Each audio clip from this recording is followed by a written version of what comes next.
chat. Am I a young lady? Always to Going be, in with baby. a shmoo. You will always be a young lady in our hearts. Am I a young lady? No.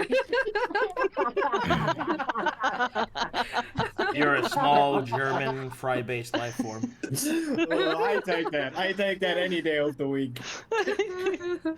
You're a male protag for the harem. Yep. Oh my god.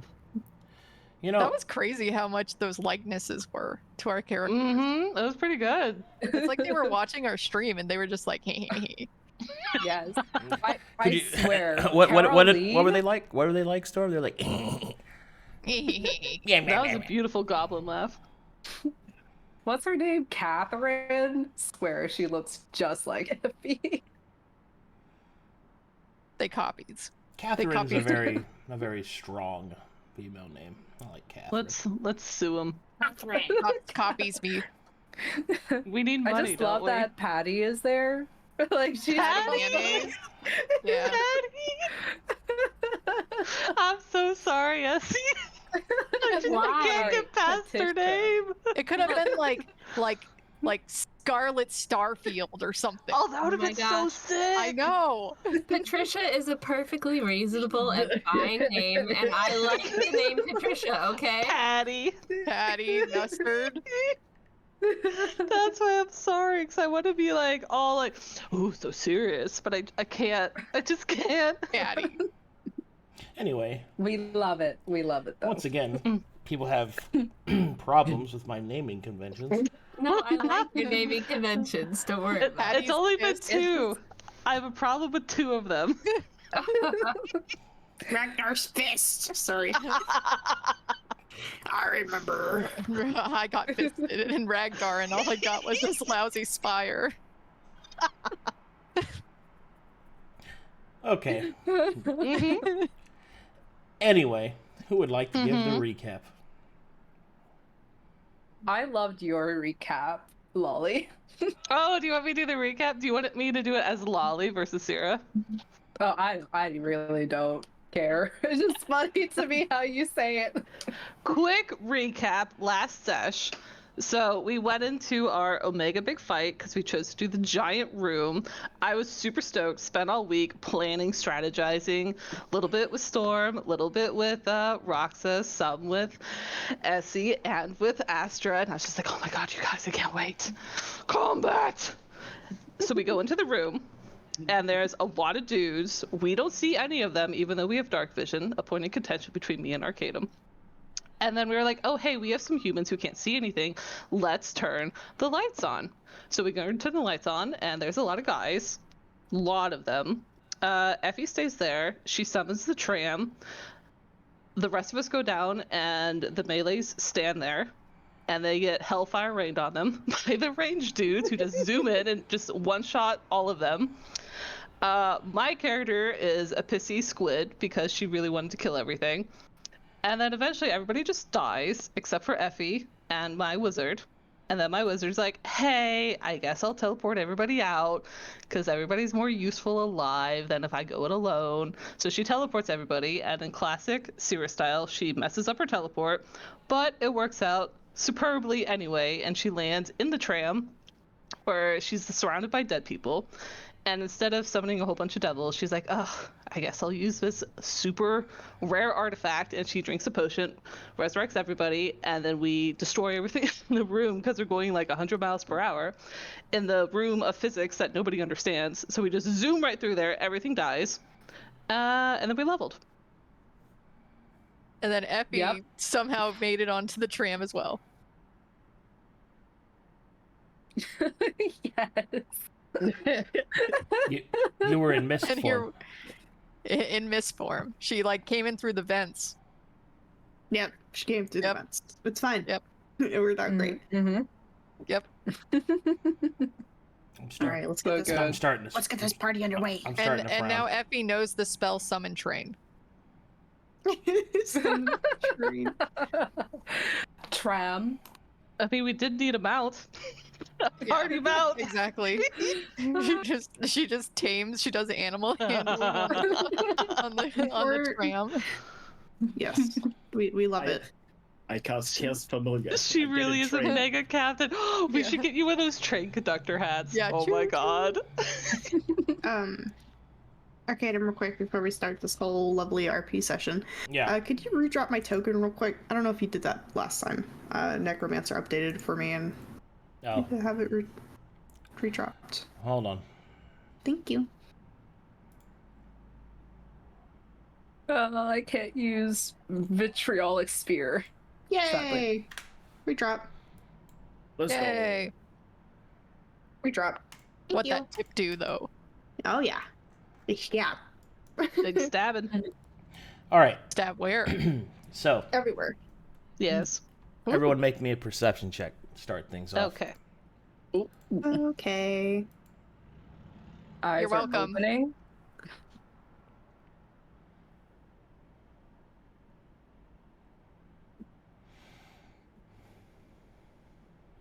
Okay.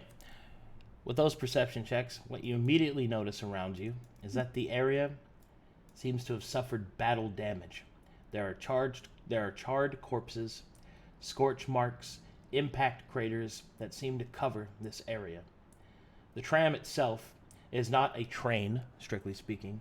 It is more so an enormous moving platform with multiple pieces, rooms, and other unknown auxiliary functions.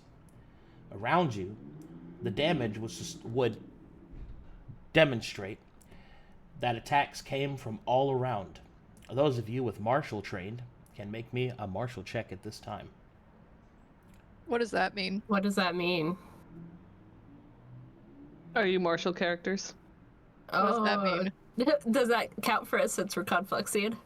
Oh, right, sorry. Just roll martial. Don't worry about it. Yeah. Okay. Anybody can roll martial? Yeah, Okay. go ahead. Oh, alright. You're welcome. Jesus, really funny. If he prepares her whip. She waits for the spanking. Oh, Jesus.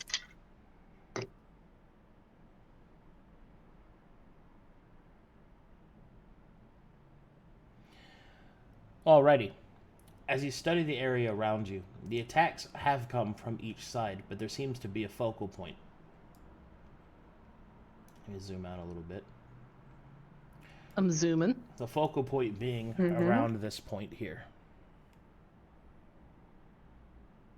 Okay. This is where the heaviest amount of dedicated fire was focused on, is this area right here. Is this Are a these wall? walls? They Yeah, are, that was- but they don't go to the ceiling. The platform rises above you in multiple sections. How would I describe this? It's like A mall? it's more so like a tower. And each A command center? Yeah, and each of the Oh. different layers, or floors, I guess you would call them, are not fully encapsulated. Like, it's not fully covered. It just goes upward. So these walls are walls, but you can go up and over them if you can fly and things like that. Also, How tall further, are they? they have various heights. Hold on. And this part right here, this is not space. This is basically the attaching points of the tram. This is the point that attaches this direction, and this is the point that attaches this direction, and so on and so forth.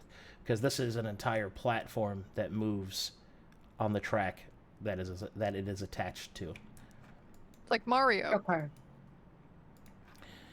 Can you give us a quick DM walkthrough of what we see? So from the current position that you are in, you can see that there are many different terminals, ones that you recognize aboard your vessel.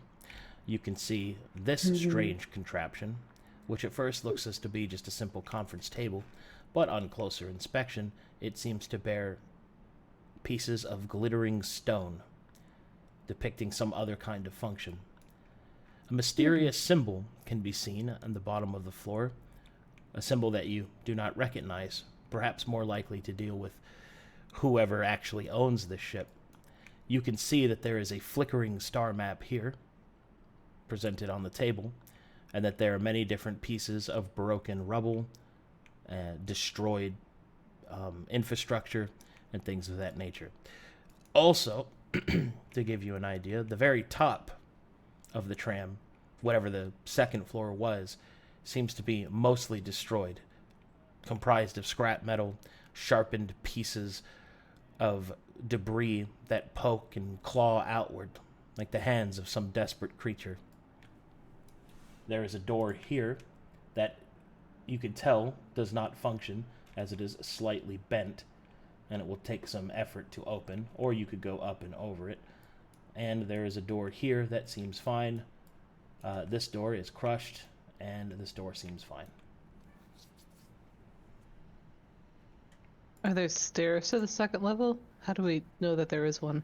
Because you can see it. Like it's just a floor above us? Yes, the floors aren't solid, they're grates, so you can see through them. Ah. Okay. All right.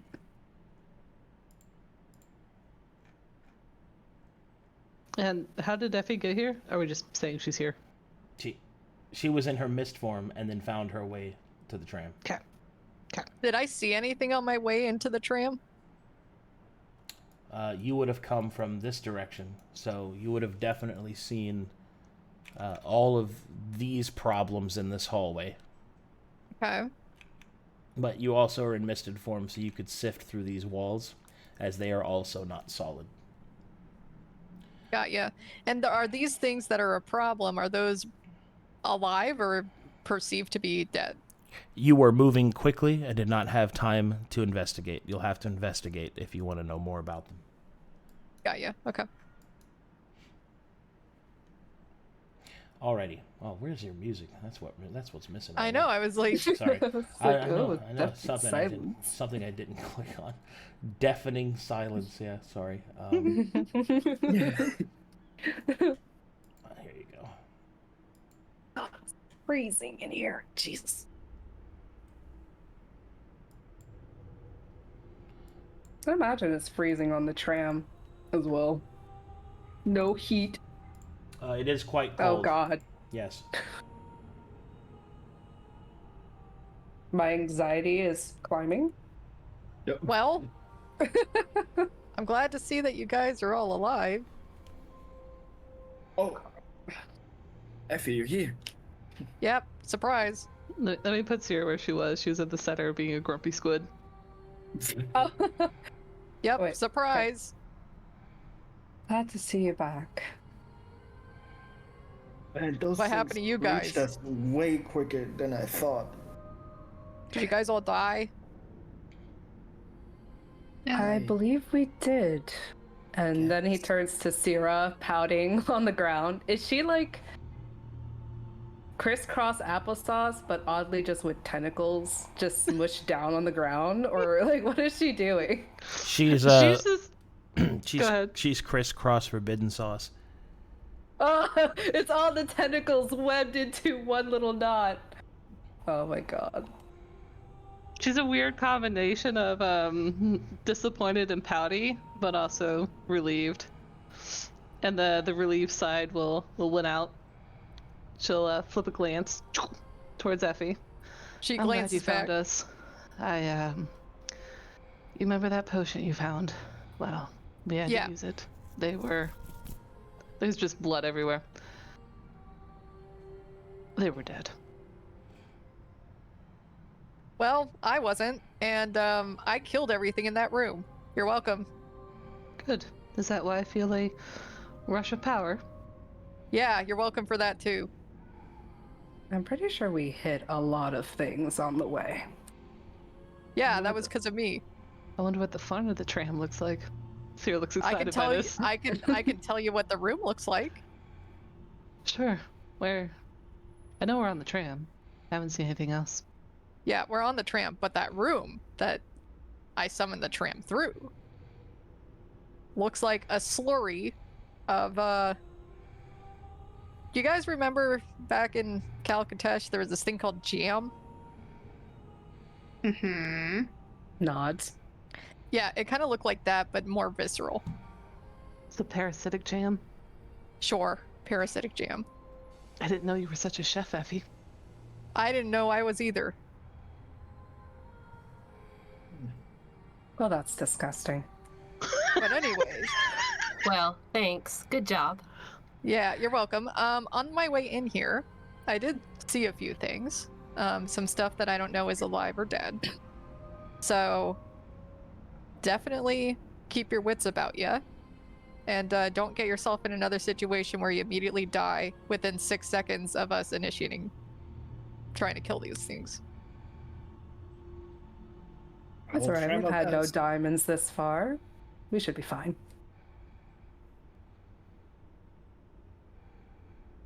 So where did you see these things? I guess we need to stick close. Over to the east, I believe.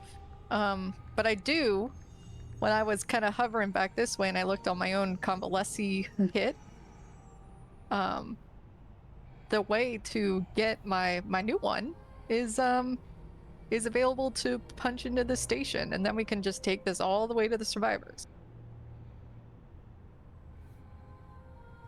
Excellent, then. We have a shortcut. Looks at Maelie. Nice and simple. So, there's a couple of things here. Number one, I think that we should investigate this platform, this tram, a little bit, make sure that everything's in the clear, so when we do meet the survivors, we're not unleashing more hell on them. And then number two, I would like to stop and get that convalescence kit. That's no problem for me. I'm assuming we're all sticking together while we look around. That makes sense. I can, Sera, maybe with your help, I can just go sneak around, see what's up. Sure. Do you want to scout? Will I look at this terminal? Well, I think you need help with the terminal as well. She points to convalescence kit with the USB plug that plugs into the terminal. She had adjusted her position to where she's no longer a pissy squid. She'll rise up, have her squids stand up. Let's look at it. Sera, before you get too far, I need to apologize, actually. I feel I've misjudged you. You're actually, not the worst wizard I've ever met, and you do, in fact, seem to care about this team. I'm sorry for that. And she holds out a hand for you to shake. Sera looks at the hand. Looks at the backwards compliment about not being the worst wizard ever. Decides to focus on the second half of it. And she'll reach out a human hand. I accept your apology. Maelie shakes the hand once or twice and then yanks a little and kind of pulls her into a hug. And as she's hugging Sera, she'll whisper in her ear, "Hey, thank you for saving us, but especially him." And she'll just kind of give a little extra squeeze and then let her go. Now kiss. Lol. Following his master's decree, Ayaza will tap Aeon on the side with his snout. Aeon will turn and look at Ayaza. He will offer his hoof. Aeon will look down at the hoof and will look back. And Ayaza will go... Aeon will take a slight step back. But then we'll look at what her master is doing. And we'll step back forward. And we'll tap the hoof of Ayaza. Ayaza will look very happy and pleased with himself.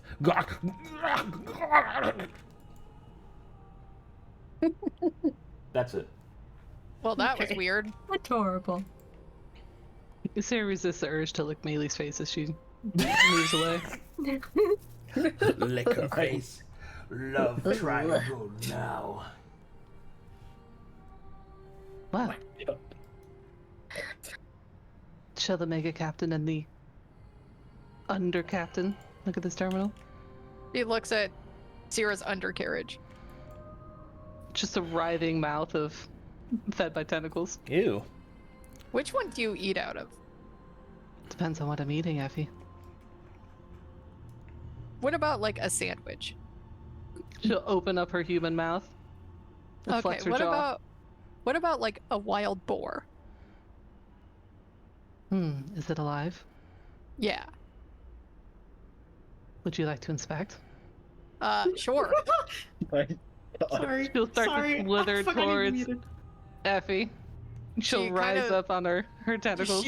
She kneels down on the ground. Sera will then start to encapsulate Effie in her tentacle cage. She looks up at where I'm assuming the mouth hole is. Well, Arcadum, what does it look like? Yeah, what does it look like? Okay. All right.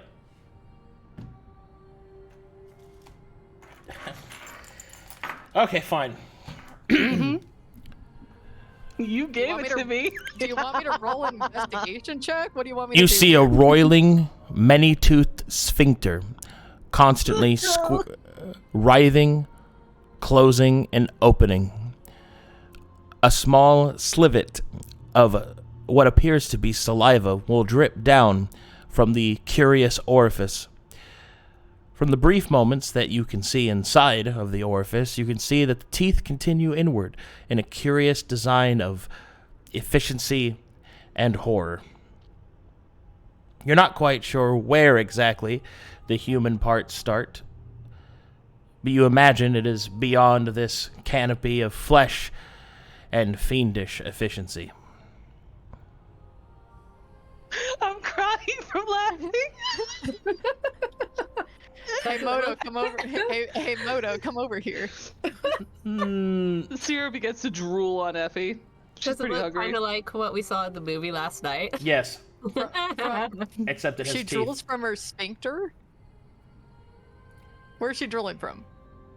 Whatever this tentacle, I guess it is from the sphincter. Okay, so- Her That's ass because it is an ass mouth. Yes, it is a cloaca Oh. and a mouth. It eats and shits, or in this case, vomits out unuseful nutrients.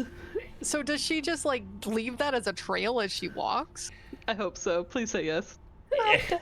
If she wants to, I guess. Hey Moto, come over here. No, Just do it. Come here. no. She holds out a mirror. She pulls out a mirror out of her pocket and angles it so Moto can see. He doesn't look. Thankfully, he doesn't have eyes.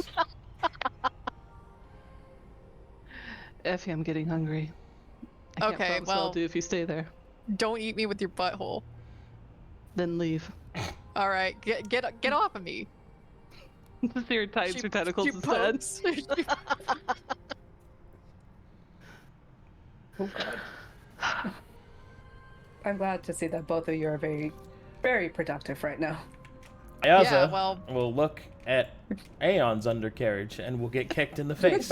She'll, Now we know what your stomach mouth looks like. tentacle by tentacle, she'll let go of Effie. She looks. She gets up and. All right. So which do things- we want to do first? Do we want to scout around and make sure that we're in a safe place, or do we want to worry about whatever's going on over here? Give me a quick look here, Arcadum. Do I need her convalescence kit to use this terminal? To anything beyond the most basic functions, yes. Okay. She'll look back. Oh, we should scout. Yeah. She'll reach wanna- out and with a finger straight to her forehead. Is she in her changeling form, like the Yeah. white hair and all that? Yeah. Okay, she'll reach out with a finger and just touch it straight to Effie's forehead, and she'll grow her a unicorn horn before it transforms into just making her invisible. Nee. And Hang on, let me she, find it. There it is. Aeon will frown, as that was a slur. Ayaza will laugh, as that was a slur. Will you tell me what Moto looks like now? Because I want to send him with her, but what does his transformation look like? So, Moto's transformation, essentially, he looks mostly the same, except now he is wearing a black robe and has a small little cute backpack filled with scrolls and other such parchments. And Aww. he has a pair of glasses that he doesn't need. Nerd. Oh my god, what a little baby. Such a nerd. Moto, how long does it take you to transcribe scrolls now? You know, like an hour. Depends, really. What do you want? I've got lots of scrolls. He starts going through. I don't know. I feel so invigorated by the archival necessities of our adventures now. Cyril will beam at him in a genuine smile. I'm so proud of you. Thanks. If it takes an hour, though, just go with her. And let me know what you see. Oh, all right. Can he work on a scroll while he's with her? I don't think so. 'Cause he would... To go with her, does he have to transform into an item so that he's then invisible with her? Yes. Okay, then yeah. I'd rather he be invisible. All right, Moto will turn into the Gucci bag.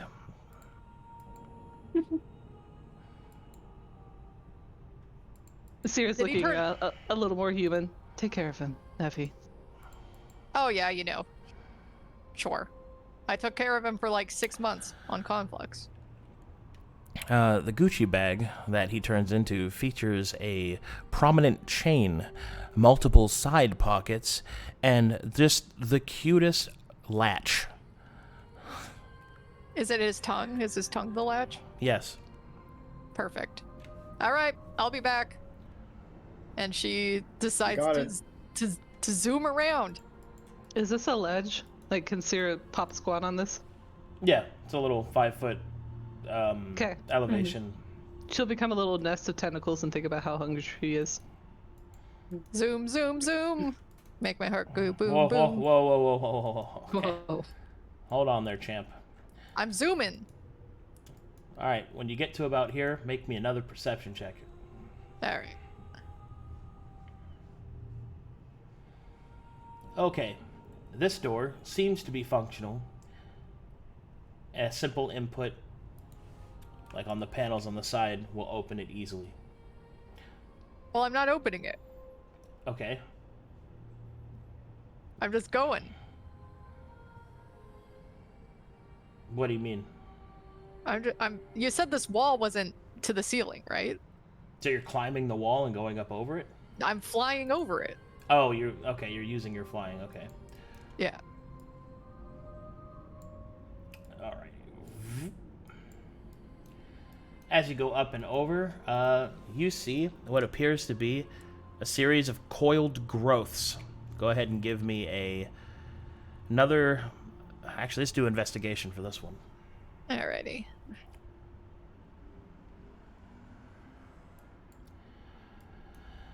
Okay. So, couple of things. First, these are definitely growths. They appear to be alive, and you can see more evidence of Voidka radiation coming outwards from this pocket. Okay. Can I do like a martial check? 4. They look like Sera's tentacles, and I know that Sera can hit stuff with her tentacles. Can They're I more see if roots. They're like... They're more like I got roots it. than Okay. their tentacles. Yeah. Okay, cool. But they look like they're like wiggling and stuff, right? They're not moving, but they're slight. It's like they're breathing, kind of like they're expanding slightly and deflating slightly, and so on and so forth. She says quietly to Moto, Voidka room? Radiation? Don't go here.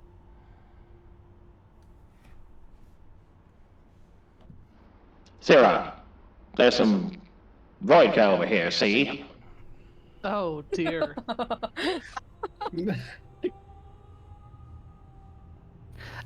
Here, I'll do it this way. So as we're text chatting over here, she'll have out her sketchbook and she'll start rudimentarily drawing a map as they go around.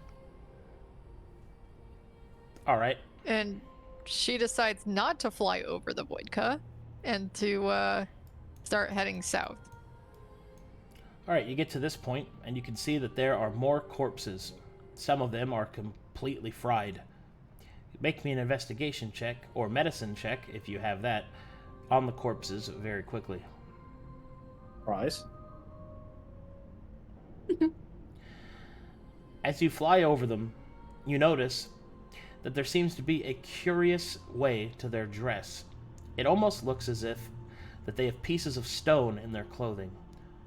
Can't quite make out more than that, as they are completely ruined by whatever killed them. You can see Do that... they look like they're dead? Oh yes, they are very dead. Okay. Anything else I need to note about them? That's all you can see. Okay, cool. Then we're coming over here, and I'm assuming these walls are mechanically... I'm able to fly over them. You can fly over them, yeah.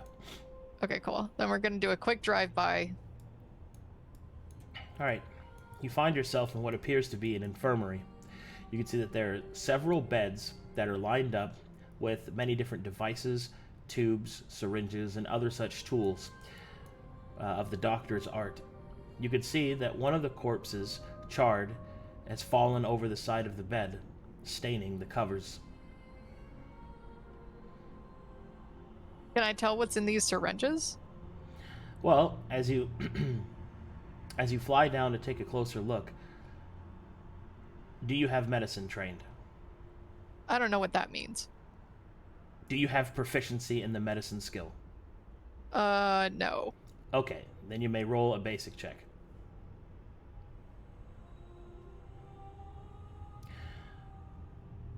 As you take a closer look, you can see that the syringes are filled with something, although you can't quite make out what it is. You're not even sure if it's alchemical, magical, it could be anything, really. You can see that there are many different scalpels and other such instruments, but there is one thing that kind of stands out from everything else. It has a handle, and there is a large circular point to the end of what appears to be a metallic proboscis.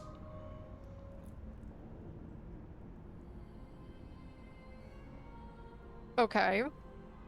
Do the syringes have, like, caps on the needles? Or are they just, like, out? They're out, as if they were intended to be used before whatever happened.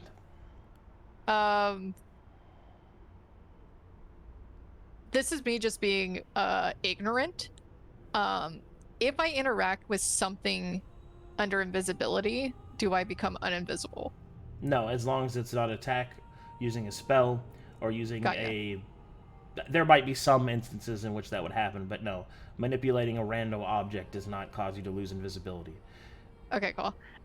Effie grabs, like, one of the spare pillowcases from over here Yeah. and grabs some of the syringes and wraps them up in the pillowcase. Just the syringes, or all the tools, or... Just the syringes and the weird proboscis thing. Okay. And then she zooms around. Is there anything else of note in this room? Whoa, hold on. Back Okay. up over here. Back up. All right. I'm coming. I'm backing that ass up. When you get to about here, you can see that this area has been caved in.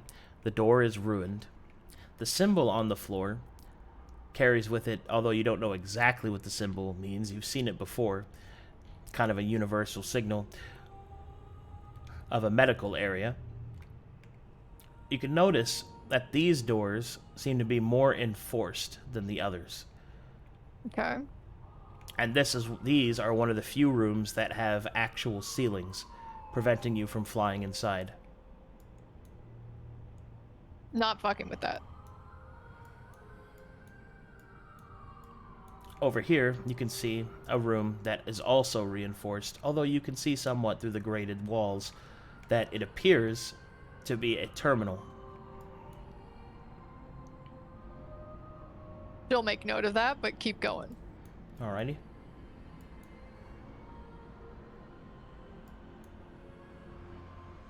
Fly up over? Okay. Yep.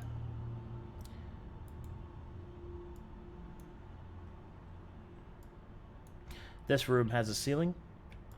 This one Okay. does not. Okay. As you fly up and over into this one, you can see that there is a very large weapon here, bigger than a normal person would be able to wield. You can also see a strange curved sword here. Up ahead, you can also make out what appears to be some kind of laboratory equipment.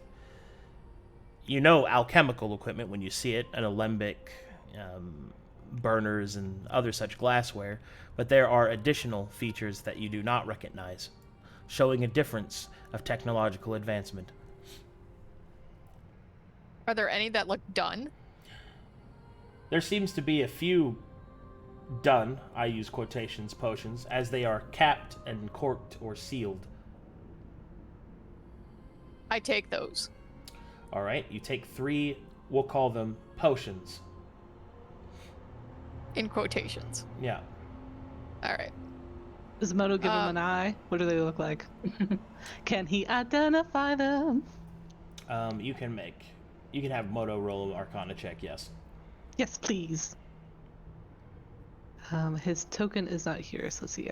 I can come this way. Yeah. Boop. Excuse me. Quick question. Does Moto get advantage on them as well, or is that just Sera? He does not. Moto by himself is normal. Got it. Moto will whisper through the Gucci flaps. He'll whisper to Effie, "Don't drink those."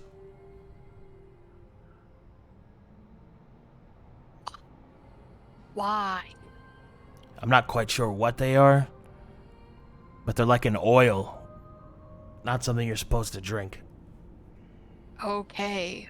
Like a hot suntan oil? What? No, like a embalming fluid. Oh. Making dead guys even stiffer. Got it. And then coming back over here to the weapons area. Do any of these things feel magical? Well, when you look at them, they don't really seem like they're... How would I describe this? They look almost as if that they are being experimented on. It isn't so much that they are functional as... Man, how would I explain this? This is going to be hard.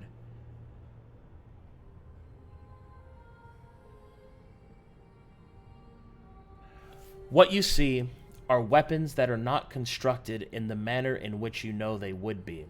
Although you are not a smith, you know that there are certain things that these weapons are made out of. Metal, they're made out of leather, you know, all the different pieces that would comprise the weapon. These weapons are made out of the same continuous material. They look more like statues than they do the functional versions of their weapons. Their original functioning versions that they would be. You get what I mean? Yeah, so it almost looks like they were cast and not... Correct. They look like they were cast, is a really good word to use, yes.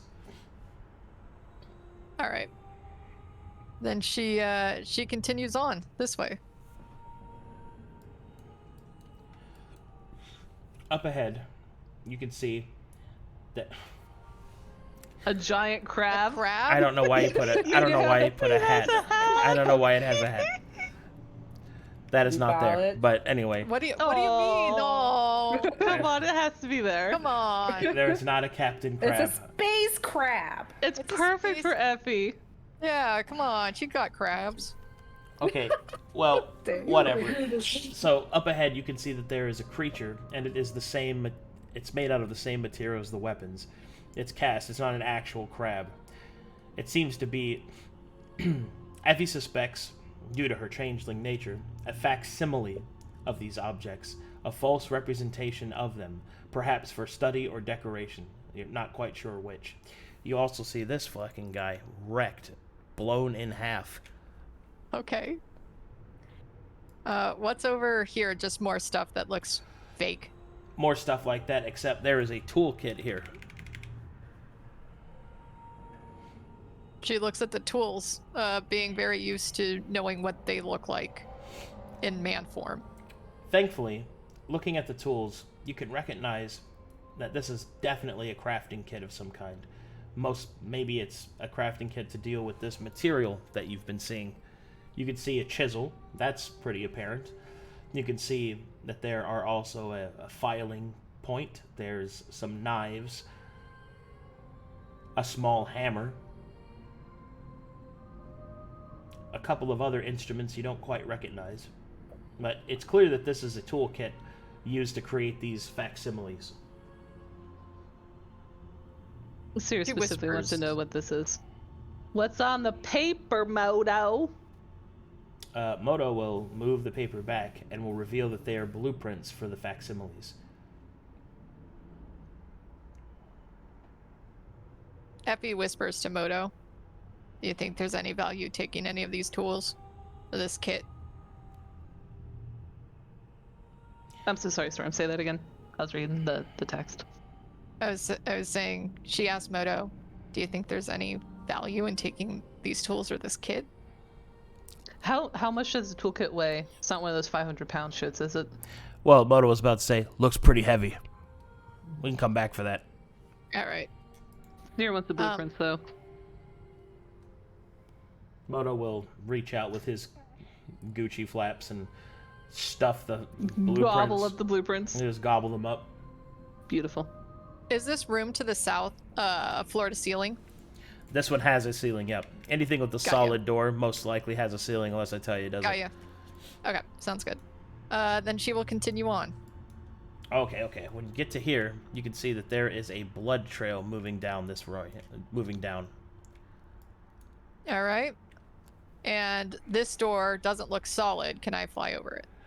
Well, hold on. There's lots to go over here. So as you come around Okay. this corner here, you can see what appears to be a set, like a uniform, similar to the one that you've seen the others wear.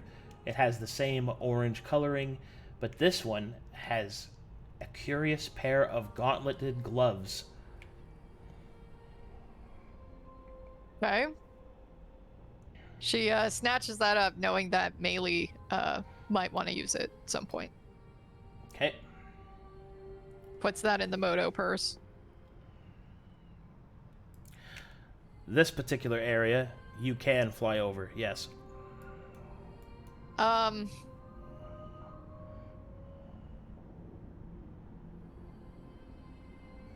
Here's the part where I'm trying to figure out what in character Effie would do and what out of character Storm knows. She kind of whispers to Moto. This seems more like Maelie's thing than mine. You think we should go? Don't go in there. Okay. Did he say I'll go in there or don't go in there? Don't go in there. Okay. And she comes this way.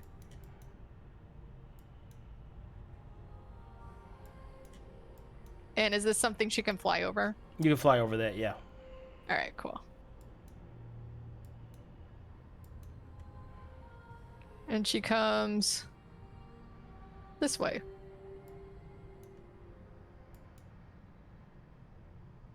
All right. And into this room. As you fly over, you can see a room filled with crates, vats, a storage room of some kind. She does a quick lap around, making sure that there's nothing in here.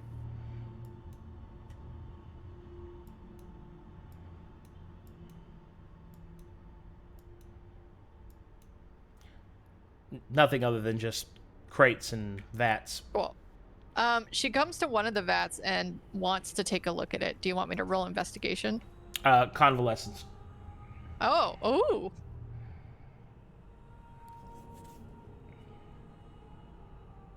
Oh, +7 now. Ooh. Still didn't do shit. All right. As you place your convalescence kit inside of the device and you begin to input the commands, the small viewing port on the side will open for you. This vat contains a clear, slightly blue liquid, and on the inside you can see what appears to be a person floating in suspended animation.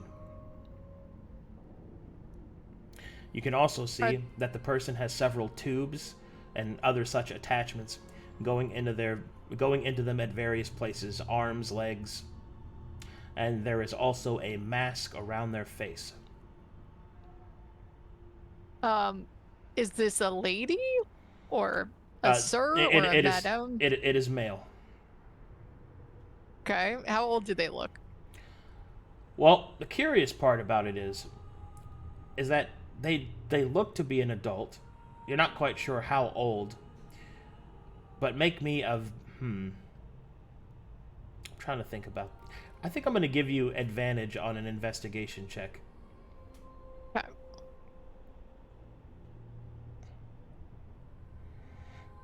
Okay.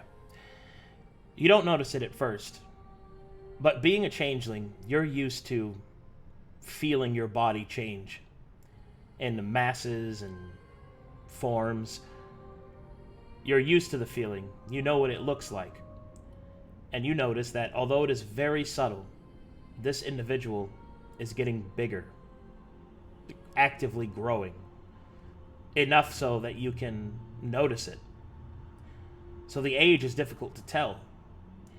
You think it's a male, or excuse me, you think it's an adult. It certainly looks like one, but the way that it's actively growing makes its age difficult to determine. So it's just like a overinflated baby. Got ya.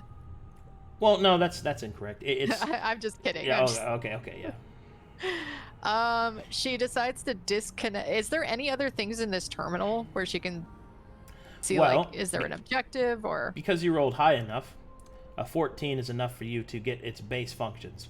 You can look at its history, you can look at its designation, and you can look at its and opening and closing mechanisms. Okay, let's start with what the fuck did you just say? Designation. Designation? Okay. Yeah. Designation. RX-01489948. Astral Marine.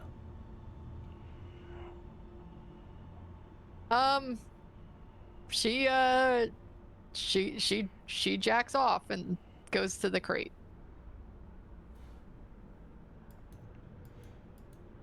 Knowing that the Astral Marine was one of the things that they fought.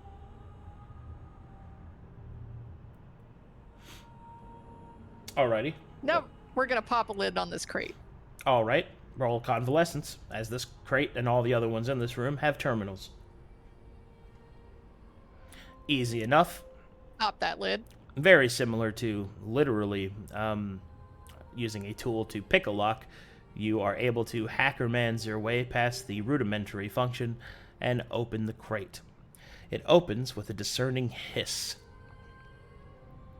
And inside this crate, you see a set of curious-looking plates. Some of them are curved, some of them are thinner, some of them are longer, but they are all placed in a very distinct pattern inside of this crate. The plates appear to be made out of some kind of stone,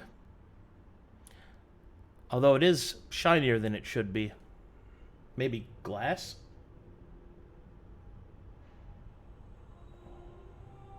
Hey, Moto. Yeah. You wanna lick these? I have no idea what they are. They look like plates, but they're shiny. Sure. She holds them over the crate, Simba style and purse style, to use his tongue clasp. He gives it a little lick. Yeah, it's stone. But it's also like something else. Tastes like porcelain. Effie looks in the back of her mind, remembering Maelie star brooch that she's been trying to figure out for the last year and a half of out-of-game play. Does it look similar to her? Does it seem to be made of the same material? Yeah. Absolutely. She pockets some of it. All right. But then closes. How much carry capacity do you have? I don't know. Let me. Okay. Inventory. I'll help you. You Okay. cannot lift the plate. You are not one. one I can't plate. take a plate. One plate makes you encumbered. Yeah. Oh my god. Then she reaches down to pick up a plate and realizes she's not very strong. And she yanks it, kind of like when you go to Disneyland and you try and take the sword out of the stone and it just doesn't move. Yeah. And she gives up and leaves that crate open but goes to the next one. And she opens this one. Convalescence. Okay. You pop this crate, and inside this one, you do not find plates. You do, however, find what appears to be a really strange-looking skeleton made out of metal and long wires. It's very large, almost for someone that would look like a giant. Can I roll any sort of investigation check on this thing? Sure. Okay.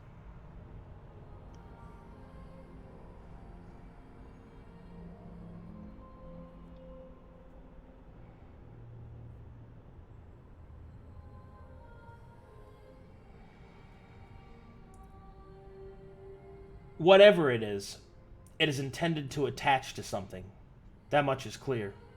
The access points are similar to your convalescence kit, except they have a curious outer filter, or excuse me, like an outer tube, as if to keep the prongs separate from something.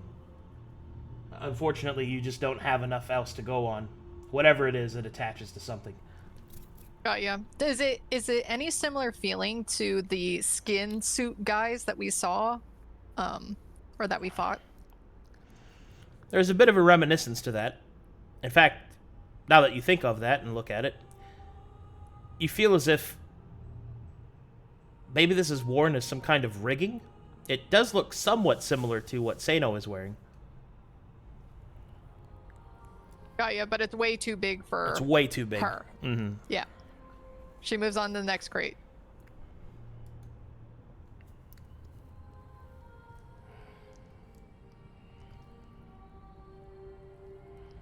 My up arrow isn't working. Okay. Let's roll one. There we go. Alright, this one is easily opened. And inside of this one, you can see a series of vials. These vials bear the markings of that same strange symbol that you saw. There's about 12 of these vials. The potions, which is what I'll refer to them as, look rather large, but they seem to have a curious cork. Instead of being normally sealed, there is instead a prong attached to it. Like a syringe. Got ya. She whispers to Moto, "Hey, can you help figure out what these are?" Sure. I'll reach out and give it a little lick. It's similar to the other stuff, but it's more potent. I think it's finished. You think we should use these in some capacity? I have no idea. All right. She puts the ones that look like they're failures down and don't look like they're finished, and picks up the ones that look like they're finished. How many? She picked up like 3 from the other room, right? Yeah. Then she would replace 3. Okay.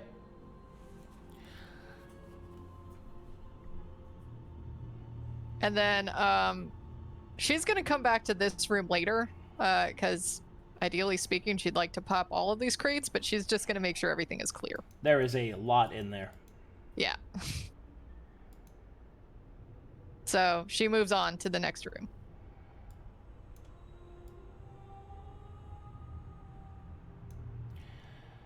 In this room, you see something that you've seen before, although not in this form.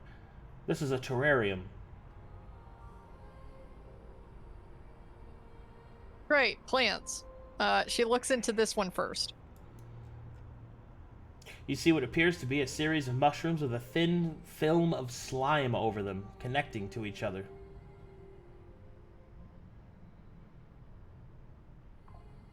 Well, she kind of thinks to herself, this seems more like up Luka's alley. I'll probably have him come take a look at these. And she'll kind of come over this way, making note of the terminal. Is there anything else over here? You see yet another one of those items made out of that same strange material. Is the material looking like it was the star material? It looks the same as the material that the plates were made out of, yes. Okay. How heavy is this thing? Very. Okay. She doesn't fuck with it. But the blueprint. Yep. Moto will gobble that up. Nom, nom, nom. Yep. And these little like are these just reflections from the ceiling? So these are lights on the glass. Okay. They're depicting different readouts. Vital signs, All right. you think. Cool. She doesn't fuck with this. And goes to the next room. Sweet Jeebus. The biggest terminal of them all. Terminal fitting the Mega Captain.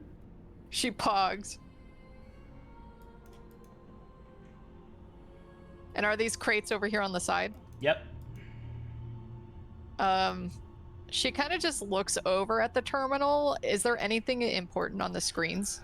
Oh yeah, there's all kinds of stuff across the screens. You think this must be one of the central networks, or maybe an access point to it, because you could see that there are different readouts all across the entirety of this enormous vessel, communicating with other tram stations, communicating with other pieces of the vessel, engineering, weapons, things like that. You could see that there are an array of alerts that scatter across the screens, so much so that even one as impressive as yourself is having trouble keeping up with any of it. This was intended to have multiple people run and man this terminal. The information that flies by are just errors and reports, dangers, eminent critical functions ending all across the enormous vessel. As far as like the main 3 pods that we had access to, the data core, the weapon stash, and then the survivors, is there anything that she can pick out as far as like any sort of countdown to any of those? The information is just flashing by too quickly. You really can't make any. It's a cacophony of information. I can give you a convolutions check to see if you can sift through some of it quickly. Okay. With an 18, the best I can tell you is there's no countdown, but it's almost as if the Econochorus is breathing its last breaths. And each breath is a series of functions being turned off.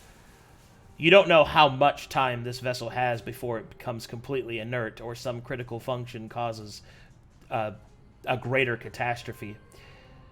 But the thing that you do notice, the ones that do carry the warnings the heaviest, are the containment fields for the Voidka energy. These are certainly the largest of the threats.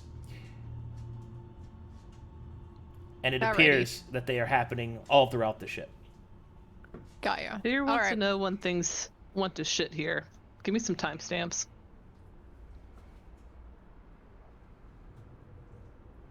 I think I would actually have to jack in for that. You would. And you'd have to... The messages that are sitting there don't have timestamps? They're flying by so fast that it would take her hours to sift through it by herself. This is a terminal that's meant to be manned by 6 people. No, I mean like the alerts that are sitting there, they just don't have a timestamp. They're not sitting there. They're being overridden by other alerts. It's like, you remember back in the day with Windows XP when you would like click on something and then all of the other windows would pop up? Okay. And then you would click one and then the other one would pop up, you know? I gotcha. I won't dig into it. She is going to come over here and open one of these crates.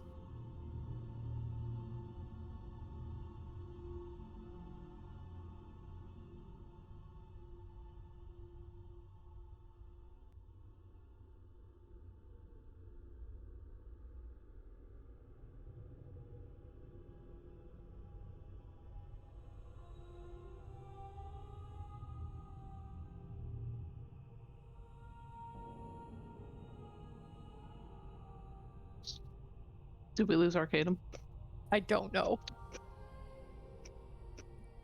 Perhaps. I'm Maybe here I eating picked my... the wrong crate. Bad guys jump out. Yeah. Oh, No, the whole place explodes. Genghis Khan pops out of the chest. Finally, I'm free.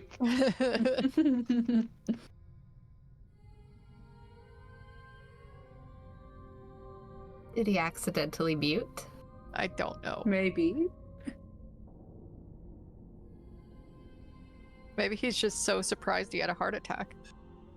No, don't say That would that. be tragic. I'm really admiring just the rows and rows of guns here.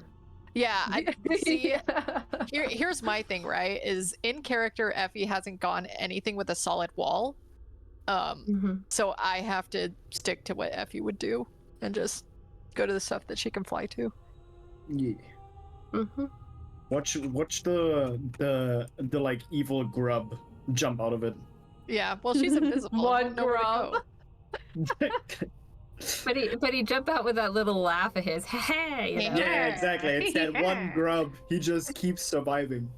He just Well, wanders the hall until we kill him. I'm Finds almost done. I'm almost done with the with the circular investigation. I have very much enjoyed it. Same. I always like Effie scouting missions. I think they're really helpful. You know? Yeah. I mean, of course they are. We're using our thief Yeah. appropriately. Yeah, the Oh, rogue appropriately. exactly. Yeah. What you munching on? I hear those chews. I got a salad. Mm. Oh, what kind of What salad? kind? What kind? I've gotten so fat living in San Diego because the food I'm is sorry. so good. So I'm now forcing myself to one, eat less, and two, eat some damn vegetables. Imagine. Plus, I Yes, love tacos. salads too. I fucking love tacos, and I'm I in know. Taco City. Tacos. Taco. Burrito.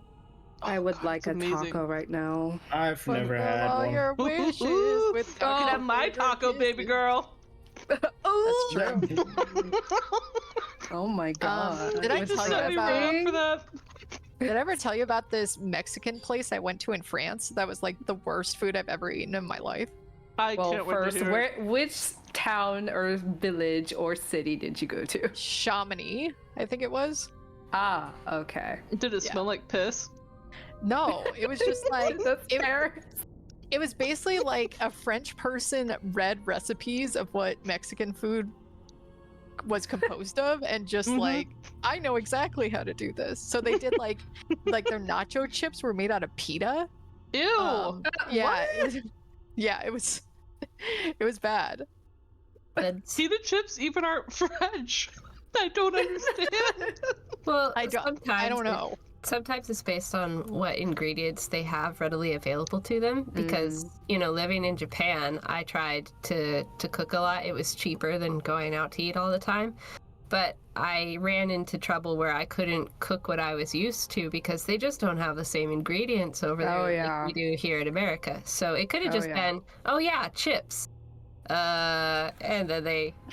I get that for improvise. home cooking, but if you're a restaurant that's Well, advertising right. itself as a Mexican restaurant, Yeah. Yeah. make your own damn chips. Well, it's also like tortillas aren't very hard to make. Yeah, just make them.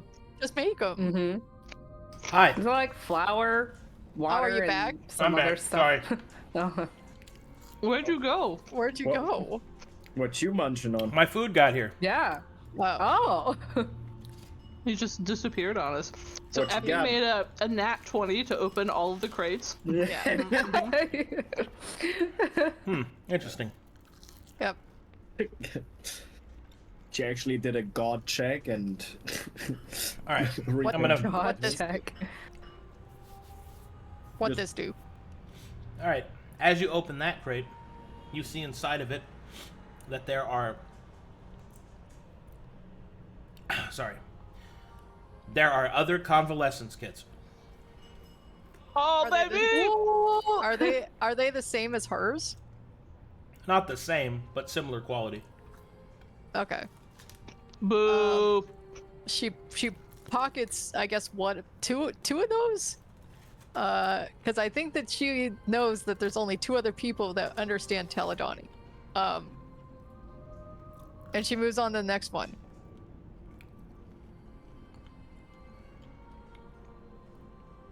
As you pop that one open, inside, you can see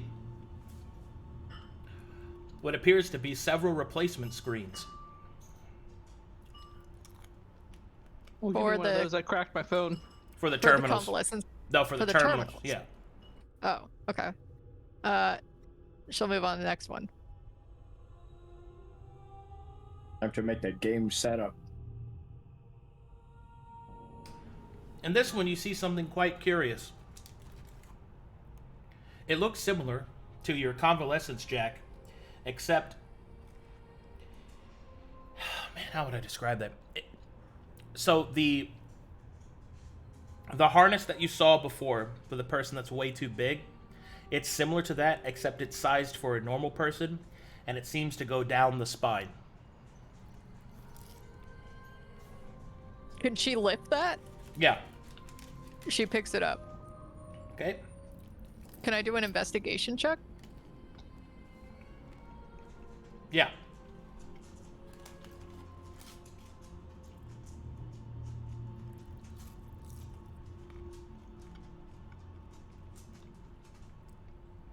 So, you've been piloting your vessel by jacking in with the convalescence kit and trying to input commands, which is a very rudimentary and very basic way to try and fly the vessel.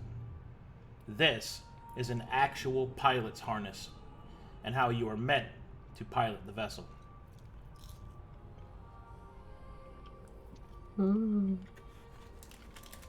Cool. Can she put it on? Well, couple things with that. To put it on, it would need to pierce your flesh and go into your spine. Oh. Not something you could do by yourself, is what I'm Okay. saying. Is she allowed to like throw it over her shoulder and Yeah, carry that's it fine. back That's like fine. a continental soldier? Yeah, that's fine. Okay, perfect. Next one.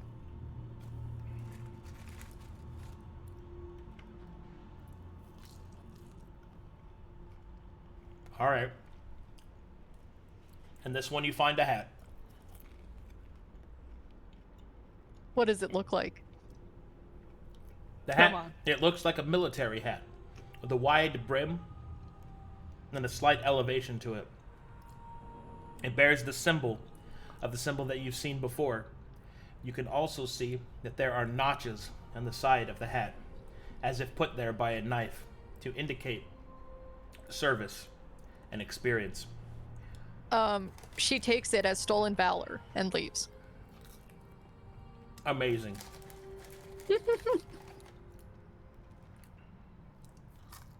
All right, next.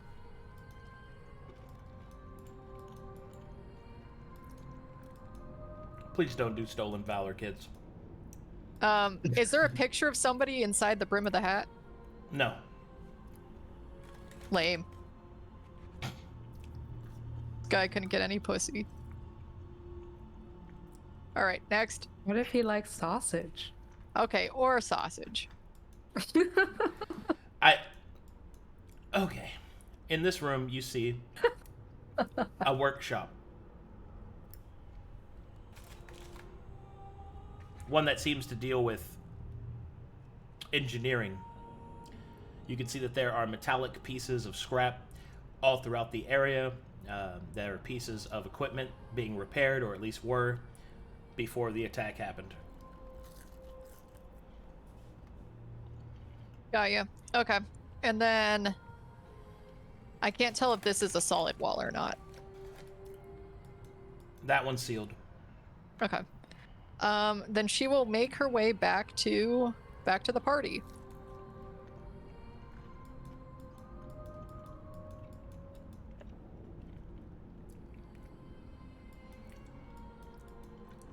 Work complete. She kind of comes behind Irha and she blows on his feather ears. Sera sees her coming and she'll sit here and keep her You face can't see her. schooled. You can't see her. Viamoto sees her coming, schools her features, and looks as blank as usual. Irha's going to kind of like freeze as he turns around to wherever the blow came from. You don't see shit. And he looks around very, very, very confused as he steps away for where his ear was blown. She awkwardly. follows him, blowing on his ears. Irha starts batting at his ears as he runs over to Maelie. If his gaze you goes past okay? Sera, she'll wink at him. Irha will look at everyone and look at Sera and notice the wink as he then notices Effie's no longer here. As he gives a soft sigh. Effie, you can come out, you know. It's not Effie, it's me, Moto. Oh my god, as he just gives a very long puff. Alright, I'm here. But There I'm you not go. here at the Welcome same back. time. Okay, so here's what I saw. First of all, Maelie, congratulations. You can now do more than just your star brooch. Okay. There are crates and crates of the metal that comprise your star brooch in the other room. Interesting. Yep, but it's way too heavy, so we have to get the chisel from another room and go chisel some of it off. Aha. Yep. The good news is I did a scout around and I don't see any enemies. There's some weird Voidka stuff going on to the east of us. Don't go over there. There's some weird writhing root looking things that are corrupted. We need to avoid that completely. So the things you thought might have been alive or dead were those root things? Yeah, exactly. Hmm. I don't know if they'll attack us, but I don't want to take any chances, so just avoid that area completely. What were they made out of? Roots. Like nature? Not human flesh? I don't know. Continue. To the south east of us is a infirmary. Bunch of dead people, and also some rooms that were sealed floor to ceiling, which there's only a couple in here. I'm assuming if it's the infirmary and there's some vaults in there keeping people in, we don't want to mess with those. So I think that we should avoid those completely as well. Well, maybe there could be some supplies we could use. Well, at what cost? There's a bunch of supplies somewhere else that I haven't opened. So I Maybe think some tools. there was tools in a place that I already explored. Okay, continue.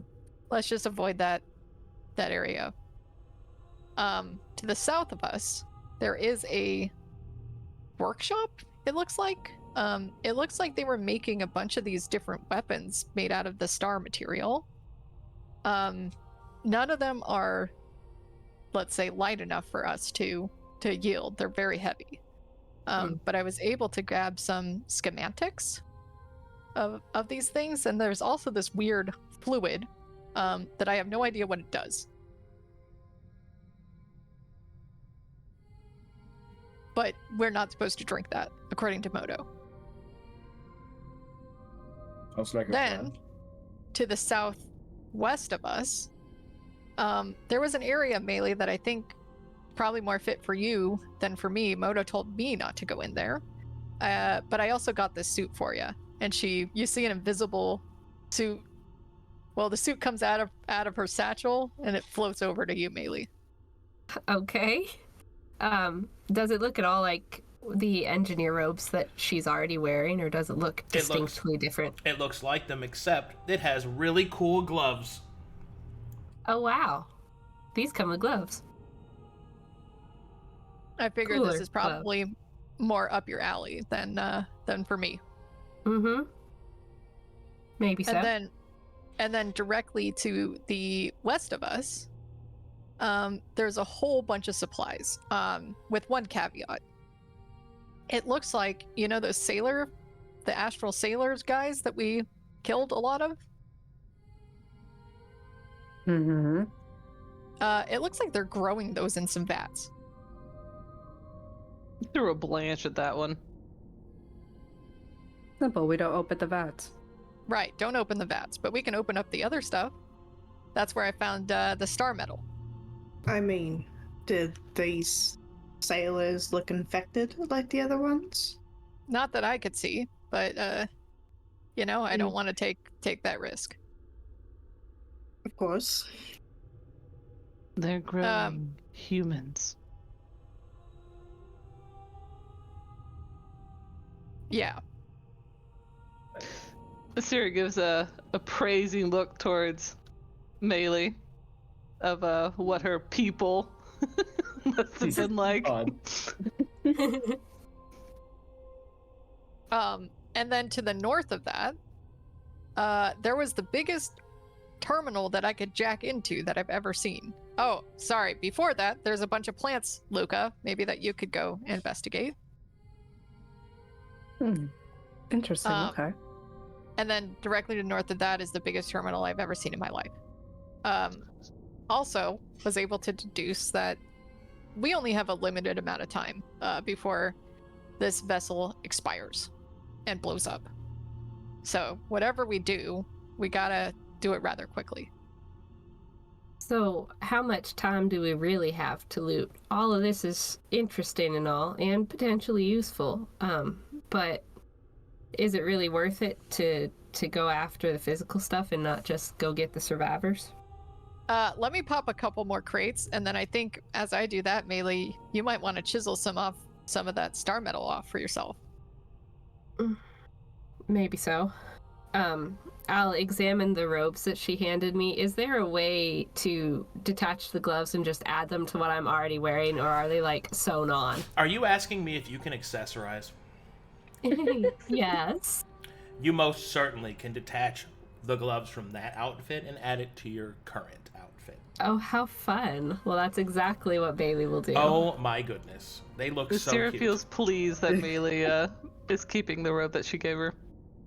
Irha gives little hand claps as he watches Maelie put on the new gloves. Also, I have some gifts for you. She looks at Maelie. Maelie, can you speak Taladani? I haven't been able to yet. Sera, you can speak Taladani, right? Yes.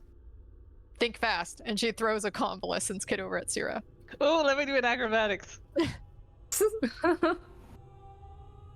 Sera will just like a bunch of tentacles, and it slaps one of them, and then goes sideways and hits Irha in the chest. Irha like does like a big like gruff as he stumbles, grabbing onto his chest, and he just watches the tentacles breathe and wiggle. Luka leans out of the way as she watches her flounder with this hit. She looks like Said a it won't fish out giggle. of water. She watches that as her gift clambers to the ground. Did Irha actually catch her, or did it just fall to the ground? All right, Irha, you roll. It threw to Irha. Oh shit. Yeah. I didn't Hot catch potato, baby. I'm gonna do athletics to see if I caught that. All right, here we go. No, you did not. Okay, you try to catch it, and you slap it accidentally, and it hits Maelie. Maelie, make me an acrobatics check. Well, all right.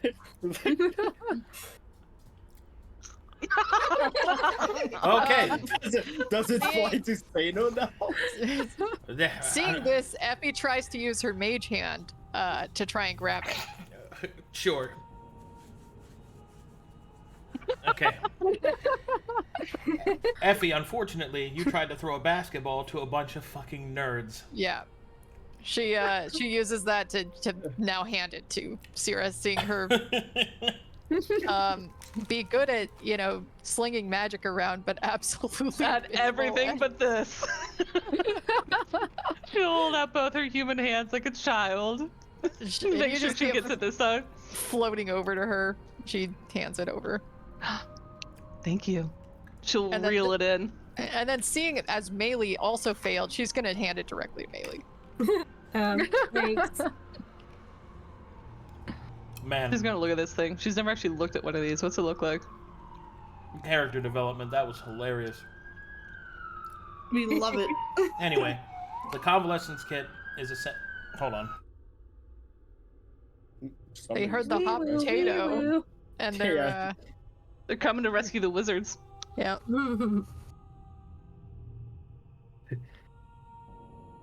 Okay, they're gone. All right, so All right. the convalescence kit is essentially. I'm just gonna use modern terms to make it easier. It's like a stone keyboard that is supposed to be either attached to the arm or held out in front. It has a small screen on it, and it has 2 large cables that are meant to be jacked in. Sera's delighted to have another tentacle ornament. She's gonna tie it onto the tentacle next to the one with the scarf. So, from what I'm understanding, it is just a keyboard and not like a keyboard with a screen on it anywhere. It has a small one, but no, it's not a laptop. So is it like a Pip-Boy? What is it? Yeah, Pip-Boy's closer to what it would be, yeah. Does it have a translating function to get it off of Taladonic and potentially into something that Maelie can understand? Like Rexus? Like Rexus. Like, can I turn the dial and see if the language changes to anything I can read? You can change the language settings, yeah. Oh, cool. Unfortunately, I do that. it has to be the language settings that the one that designed it knows of. So, Try and read the default.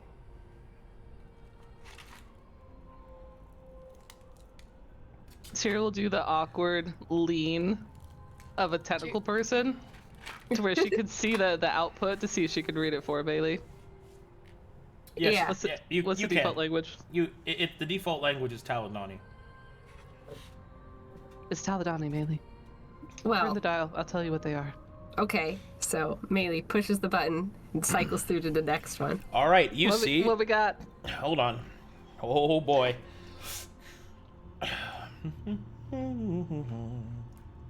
Having failed at catching the kit, Sera's now going to flex her impressive giant brain.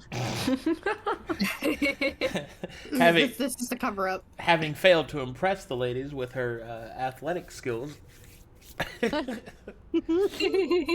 Sera follows up with her huge brain muscle. Okay, you Maybe see. they'll like me now. You see Taladonic. You will see a language. You don't recognize that one. You see the. You don't see that one. You see ho. Nothing there. You will see si omet ikastop istash. Nothing there. You will recognize Draconic. Effie nods. Tomime, read my language, please, Ore. As much as I'm enjoying all of these, Moto has tongues on all the time. Well, Effie does not, and she's also looking. Kyra's peeking over all the tentacles, watching this kit curiously. Anyway, which language are you looking for? With it pausing at Draconic, she'll look up at Maelie. This one is Draconic. She can't read that. I can't read that, I don't think. Specifically, like, out of character, right? You know, in conflicts, we couldn't really read anything other than whatever was common. Even comprehend Blocks. languages wouldn't work, Yeah. right? Yeah. Well, but now that we've gone through the whole merging of the vessel and the soul kind of thing that happened on the Twilight Station, I'm looking for something that maybe Patricia would recognize that I can now read. In that case, the language that it finally falls on is Halo. The language of Halos. And the language of the Rexus Federation. Oh, stop there, Sera. I think I can make this one out. She'll pause there. Sera doesn't know it, Moto does, and she'll lean back a little bit to give Maelie some space.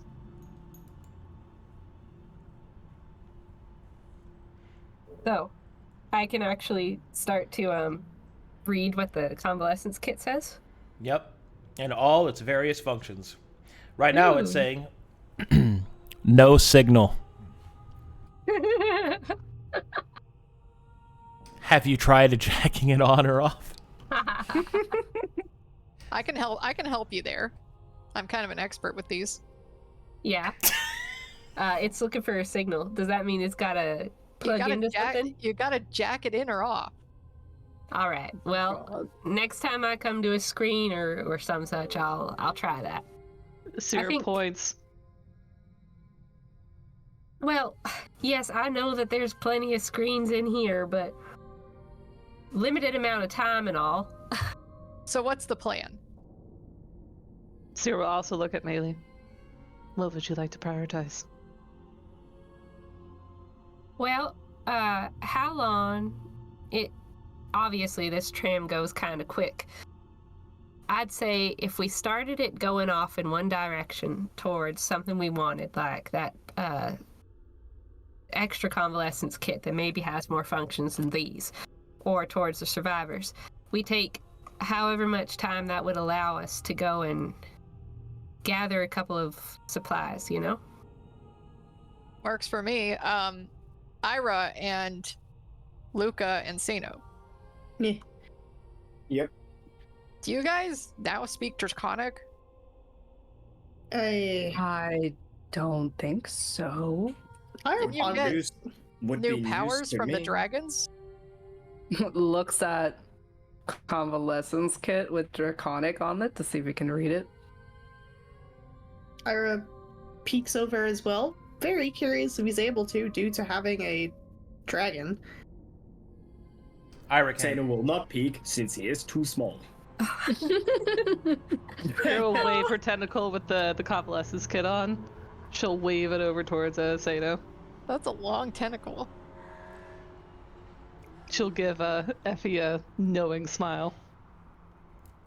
Ew. But I've yes, seen I'm it. assuming it can't read Draconic. those of you Yeah, with it's draconic 10%. prestige classes can. Or excuse me, archetypes can. Oh, So I can. Okay. Oh. Little baby dragons! yeah. All right. Let me well, add However- that to my however- languages. There are a couple of differences. Seino and Luka read it in a very dry voice. However, when Irha reads Draconic, it is not Irha's mind that is translating it for him, it is Godinvir's. So when Irha reads, he just hears this. No signal. Ryder, you must implant and jack on or off this device. Irha gives a very concerned, confused... Ryder, like, please consider another mate, one of higher noble birth. Oh my god. Irha Please, kind of like... you're letting us down. Jesus Christ. He kind of like covers his ears slightly as he gives a bop on his head, and he quickly looks away as he just sighs. what's wrong, Irha? Why are you hitting yourself? Yeah, why are you hitting yourself? It's just Godinvir being Godinvir, screaming in my head again, along with other things in my head, but it's mainly just Godinvir. All right. Here's what I think the plan should be.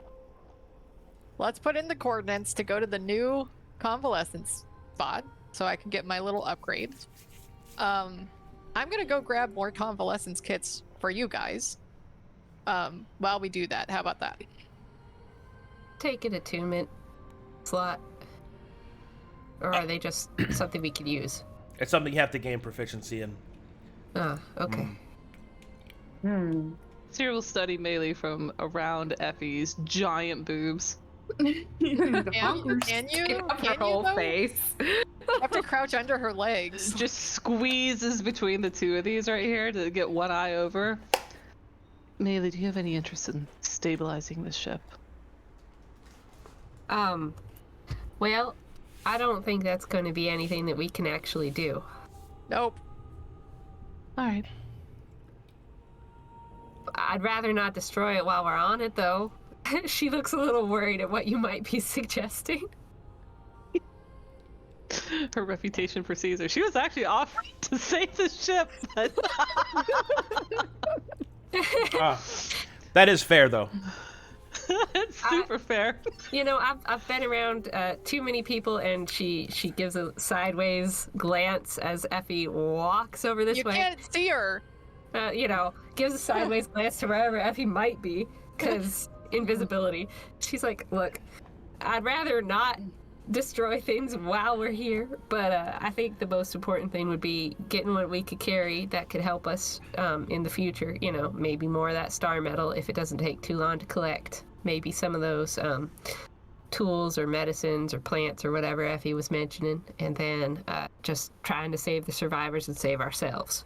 And in that order, if the ship ends up kind of self-destructing faster than we can get things done, I'd say saving ourselves would come at the highest priority, as much as I'd like to save who might be friends of my vessel. You know, saving the people I know and love already is more important. All right, All right. Maelie. But The tools to chip away the star metal are to the south, and then the star metal crate I have open directly east. all right, Luka, the plant room is directly northeast. And I'm gonna go grab some more of those convalescence kits and check on the mega terminal. How much time has passed in-game, She Arcadum? looks at Ayaza. About I need to 20 know- minutes. Okay, there's 40 minutes left on Invis. Ayaza will start sniffing the area where Effie is speaking from. She waves her hands Alright. like John Cena. He'll start cracking out.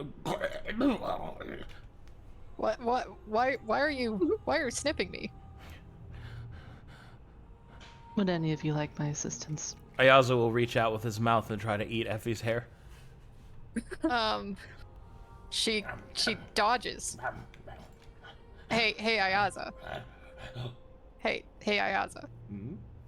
You want to help your lady girl? He'll start doing a over-exaggerating nod up and down. Well, you might want to help her with this star metal. It's kind of heavy. He'll start nodding up and down.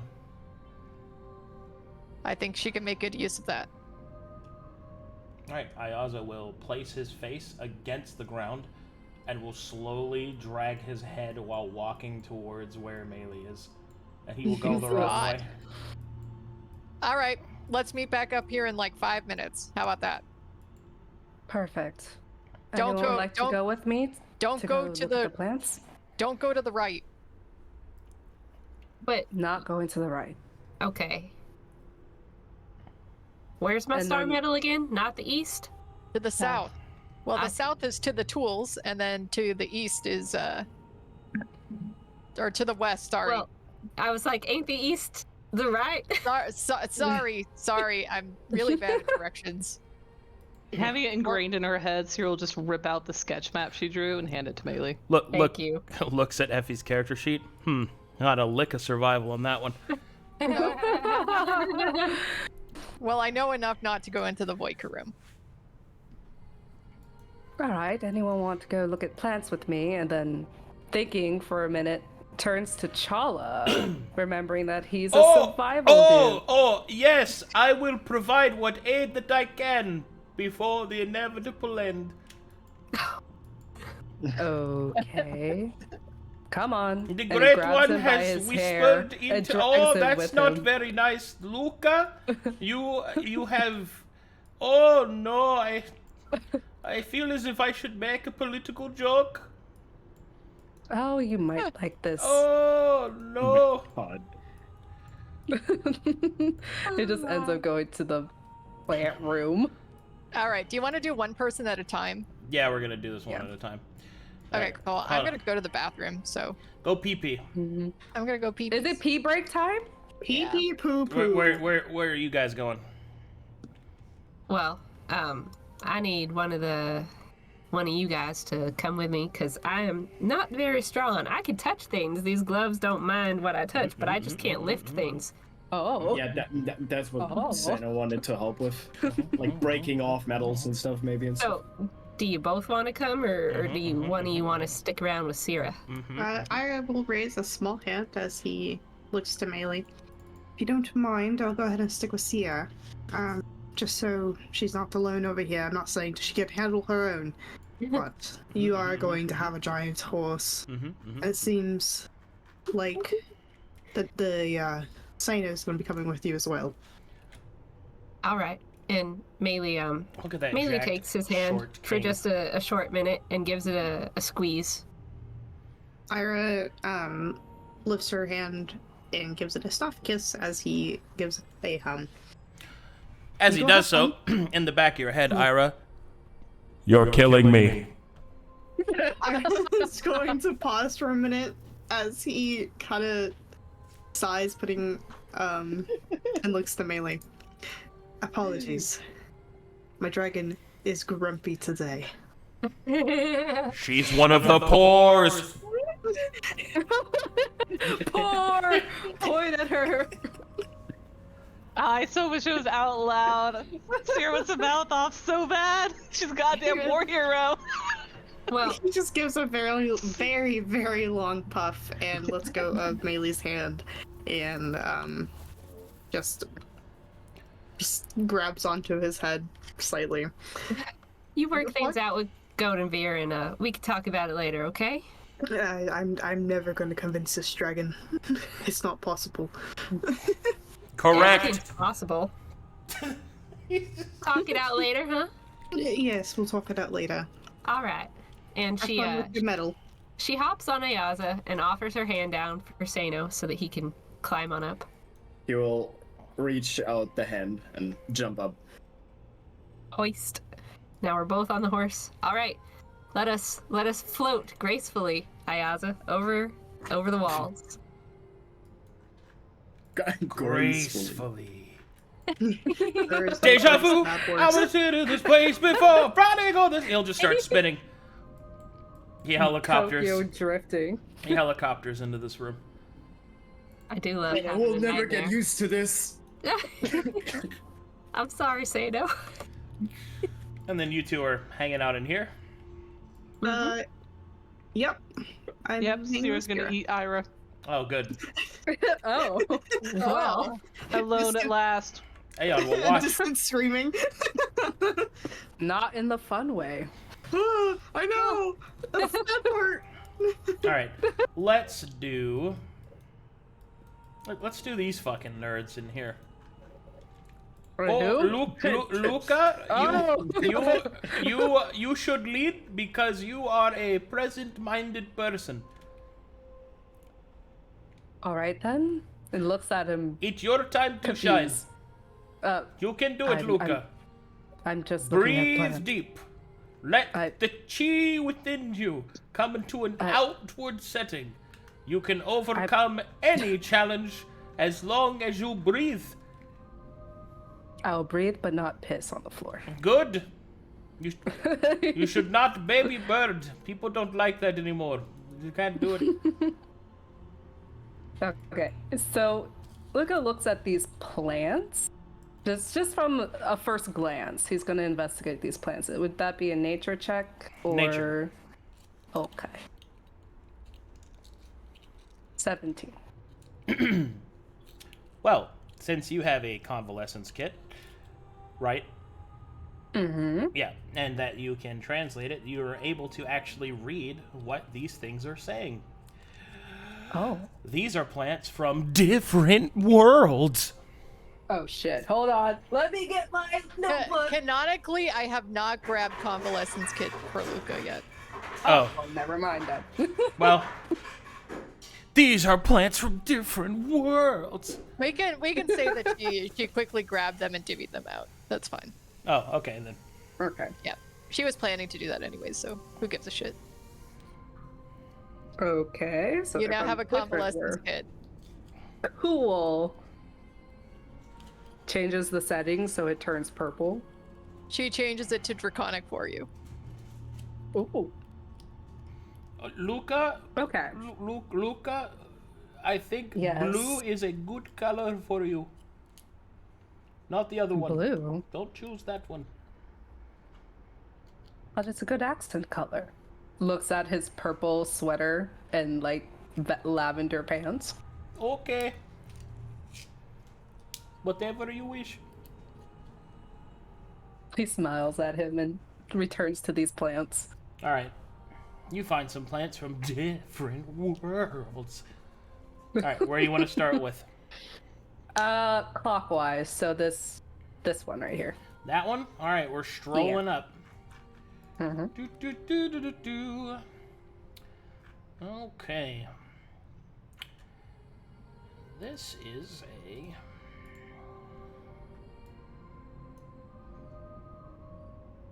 Flower of Parting. Flower of Parting? Yeah, that's what it's called. Flower of Parting. Okay. It's Party! Parting, as in to leave. Party! The party flower. Yeah. That would be sick, but okay, let's go. Flower of Parting. Yeah. Flower of drunk white girls. No. Here we go. That's my flower. Of white girl wasted. Yeah. That's my flower. Anyway. When it blooms, it plays Taylor Swift. The Flower of Parting. On this... Oh, go ahead. sorry. It says Flower of Parting, and it says Homeworld, Azingold. Azingold. Alright. Does it have more details on the environment in which it thrives and what properties it has? Unfortunately, you'll need to actually make convalescence kit checks. Whoa. Yeah. Okay, and he's not proficient with this. Correct. So, alright. Meaning that I will not be able to roll, or will it just be... It's a D20. Just a straight D20? Yep. Okay. Your grandma trying to figure out her iPhone. Well, he doesn't know any of this tech, so it makes sense. But he will still attempt. Try to figure it out, if he can. A 10. That is enough for a description of... the base description of the flower. Mm-hmm.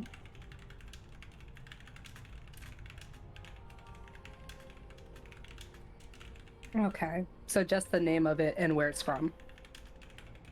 No, there is a shorthand here, written by whoever okay. was looking into these objects. It says, Flower of Parting, Azingold. A flower growing on the corpses of the Eldar. Unknown properties. Grows on the corpses of the Eldars.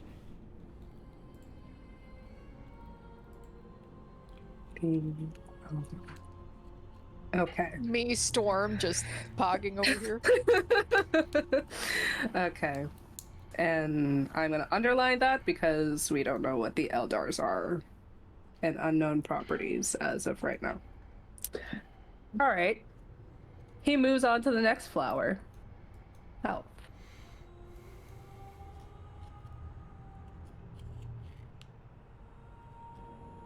If it makes it easier, he's gonna do that with every single flower, so we don't have to Yeah. go through. Yeah. Go ahead and roll it. Okay. Oh, 3. Unfortunate. Flower. That's a pretty flower. All this says is Ronin Petal. Rampart. Ronin petal. Rampart. Okay. Next one. Give me a roll. Okay. 5. Unfortunate. Oh no.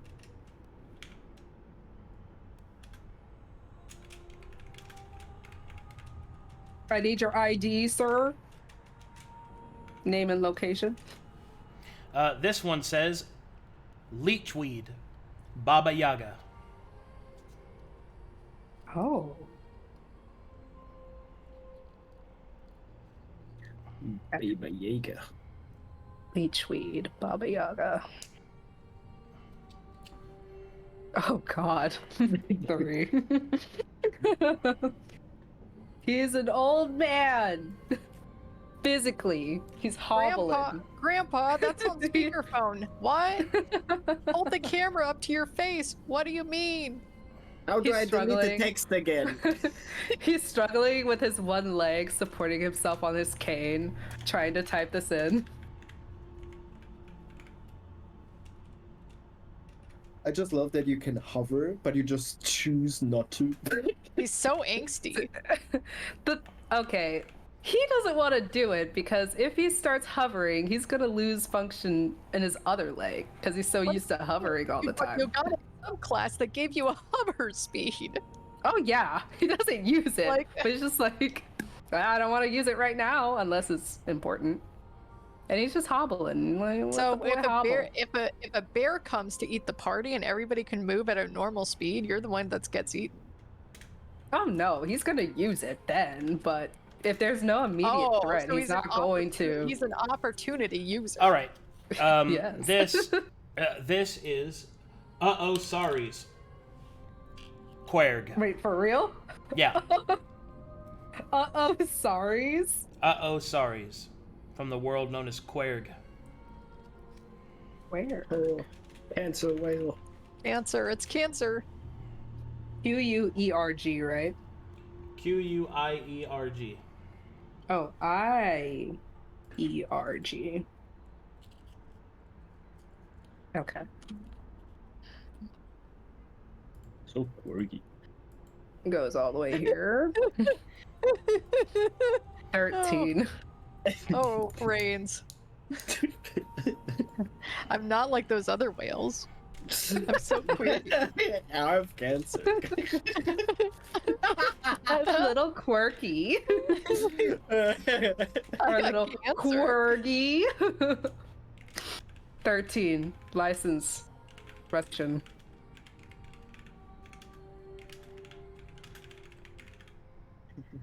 I wanted to reach it, but your car's extended warranty. About your Queric's extended warranty. There you go. You know, I've just been Got that. staring at these colored squares this whole time. Just like, what are these things? Like, what does this mean? Those are lights. Those are lights. Are they? Oh. Yeah. This plant is known as a water well from the world of Water Wereva. Where?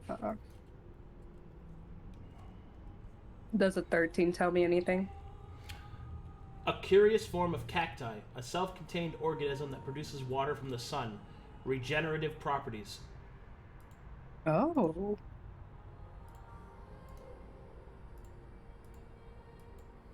It produces a water-like substance.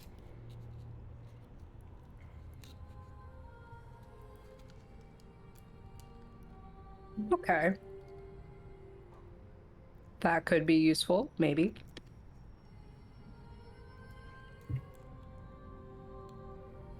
$12. Glass flower.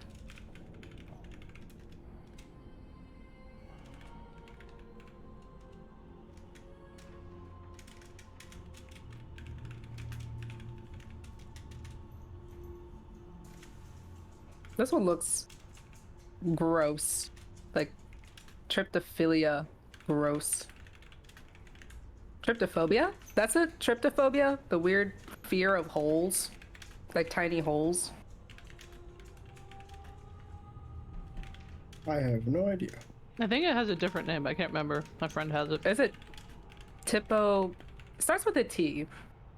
That's all I know.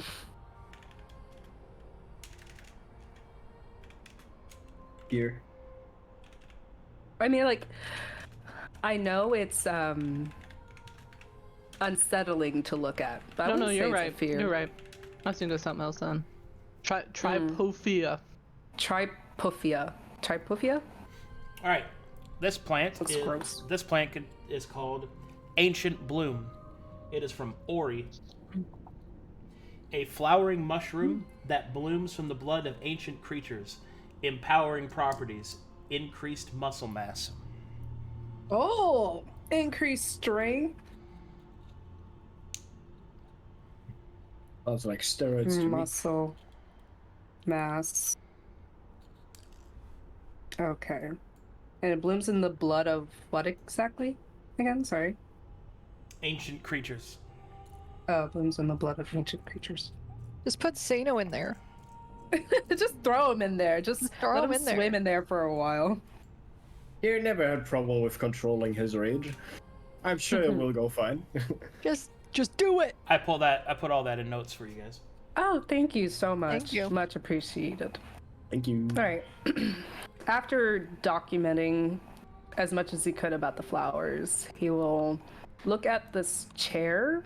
Well, actually not the chair. This table with a curious staff on it. And paper.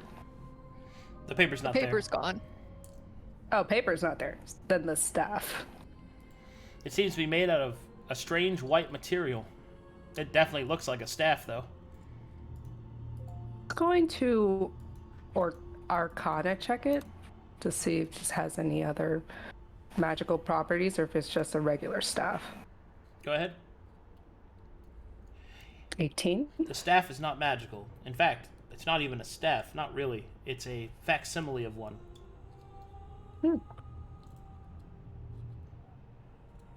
Oh.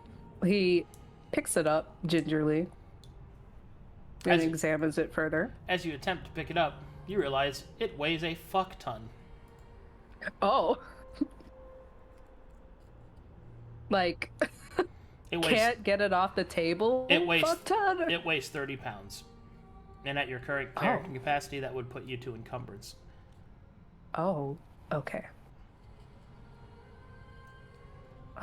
He's going to leave it there. Doesn't feel that it might be too important as of this moment, but he catalogs it being there for his later party members if they're interested to look at it.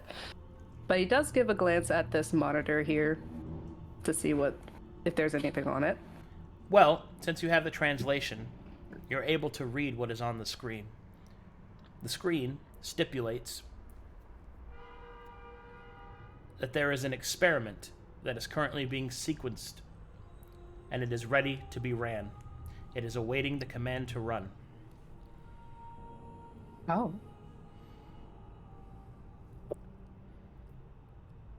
Luka will take a moment and then just sit down. But if he can interface it, he would try to find information about the experiment, like click backspace or description or info about Convalescence this kit. experiment.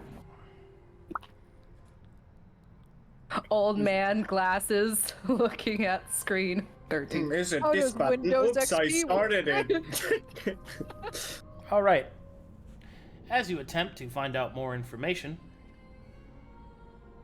you will click something that makes the screen change. It says, "Do you wish to continue? Oh. Yes or no?" Oh god. They're in a place that there's not a good idea to start touching too many things. But the curiosity is running rampant. Oh If no. only you had somebody who was proficient in looking at terminals. Challa. Oh, Come over here for a oh, second. oh, yes. Oh, yes, I will assist. Yes, hello. I'm just looking at this and it seems like they're in the middle of doing an experiment and I would like an extra pair of eyes. I'm just curious to know what this experiment is and Oh, would you like me to try to manipulate the terminal? if you could please. Oh, He okay. steps aside. Okay, you got it. Not my problem now. Just don't press any random buttons. Oh, click. But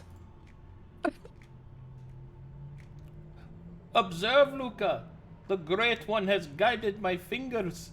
The terminal has changed. Initializing experiment. oh god. Oh, you see, the Great One has blessed my fingers with the appropriate key inputs.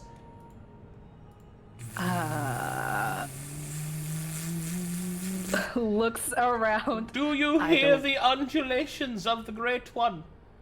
It is guiding the experiment to fruition, Luka.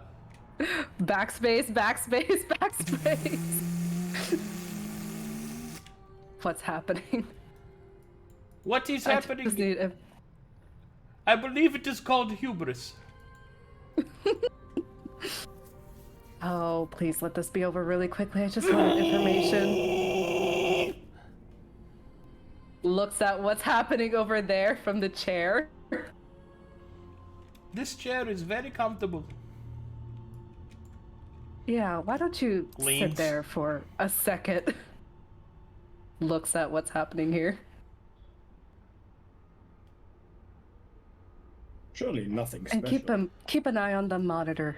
Oh, I will. I will look at it. Starts looking for hot new runes available near you. Oh, cardinals in your area. Oh yes. Oh yes, I am looking for single cardinals in my area. What is By happening the Great here? One, look at the hips on that one. All right, as you Is this irradiating Oh yeah. mana? Oh magic? yeah. Oh yeah. Oh. Things are happening. Wonderful. And then finally, a potion will fall down. Bink. Luka will carefully and curiously look at what popped out and attempt to identify with an Arcana check. Sure. As an attempt. 11. What does an 11 tell me? Jack shit. The potion that pops out, does it come out in a vial or is it like in an open tube? It is in a potion. It's in a fully contained vial. Or a flask. Curious. And Luka, letting his curiosity take over, picks up the vial and then turns it up in the light, if there is any. Just examining if there's sediments and odd liquid or how it moves as he turns it around. Make me a perception check. Okay. Oh god, my mouse. 22. There is several things moving inside of that liquid. Oh. Such as? You don't know what they are.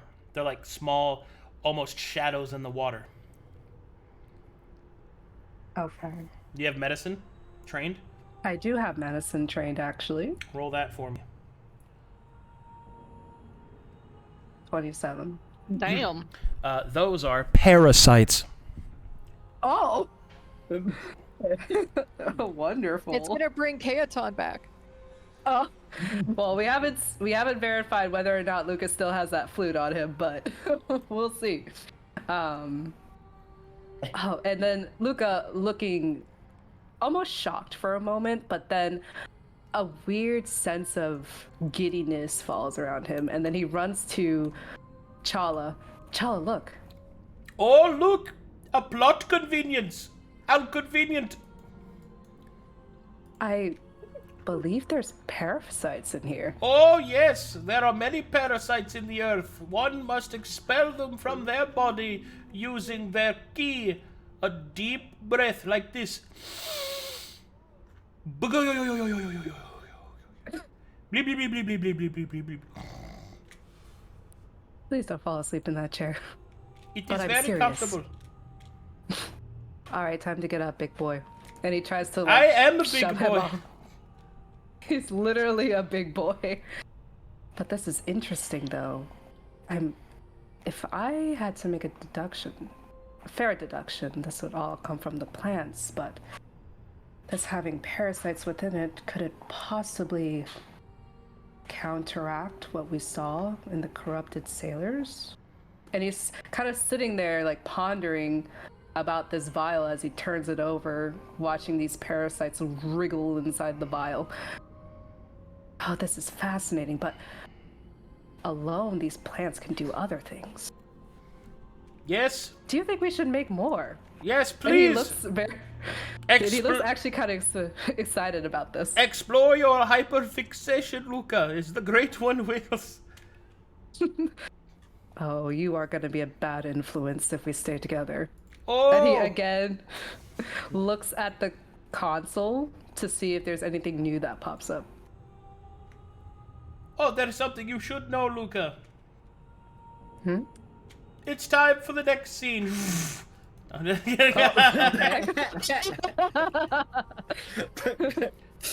Scene! And he claps. He change.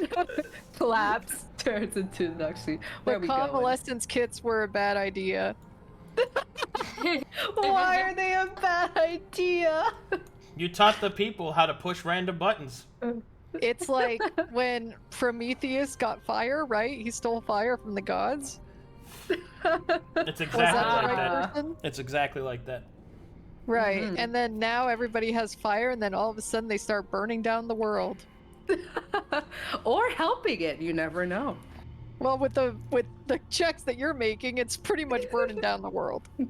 Hey, let's listen here, old man Luka. He's a cripple. Experiment. Right, Alrighty. who's next? Meanwhile, back in the southern end of the room, Maelie and a short king try to figure out what's happening. Right. So, I think the only thing in here were tools. There's some tools and some other objects of interest and doors that remain unopened and explored. Make me I a know about the perception two. check, you two. Sure thing. I am too short to see.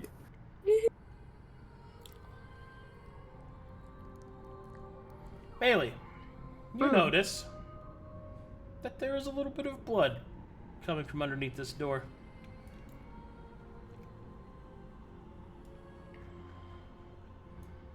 You? Yeah. That's it. Can I roll any sort of check to see if the blood has contaminants in it, like if it's from one of those infected critters? Or do you have medicine trained? Do you have proficiency? If trained means with a little proficiency on it, then no. That's what trained means, yes. No, I don't. Well, then go ahead and make me a check. Just medicine, or could I do Arcana? Medicine. This is medicine based. Okay. Okay. You have no idea. Does Well. Maelie point that out to Sera? Yeah, careful of the blood, don't slip. Oh, can I see like how old does this look? Like It looks how fresh? It looks pretty old. Okay. Seems like it's been there for a while. Huh. Well, do you want to add something onto our list of things to do, or just do what Effie suggested and get the tools and get the star medal? Well, since these three rooms from the outside look the same, right? With the keypad here and then the door. Yeah, they look the same, pretty much, except for the blood underneath that one. Yeah, we could check up on another room, and then determine based on the scene we see there, if we want to look in the definitely fucked up one. Yeah, I'm not so sure about going in the bloody room, just because I don't want to get infected with anything or open the door and find a critter hanging out. I don't No interest Yeah. in the problematic room. Yeah, but sure, if you want to. Should we go for the left or the right? Or right to left, other way around. Seino will pull out a coin. And say 1d2, okay. let's go! Yeah. Hold on. Say, Hold on. Oh. Seino. Are you attempting to gamble? Oh no. Oh, no. Well, he doesn't think about that, so I guess yeah. Yes, he is. Noted. Oh my Dang. god. Maelie's just going to observe what type of coin is this. Just a normal like dragon mark. Okay, yeah. If it's a dragon mark, she'll let it go. She'll slide. And he will throw and say 1 is there, 2 is there, and then 2 is right. All right, Let's go there. let's do it. Seino, you feel a strange sense come over you.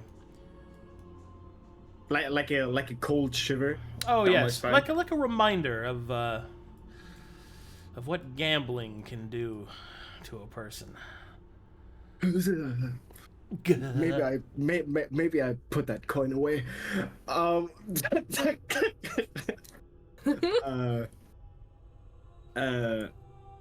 Well, okay, what kind of door is this? Well, it's just Like- a metal door, and it has an input console to open or close it. Well, I guess I could try that kit that Effie gave me here. And do I find a place where I can plug in any of the You wires? sure can. You can jack right in. All You got right, it. I'll try it for the first time. As you jack in,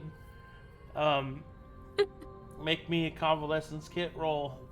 And that's just a D20? Just a D20 if you don't have any training in it. Okay.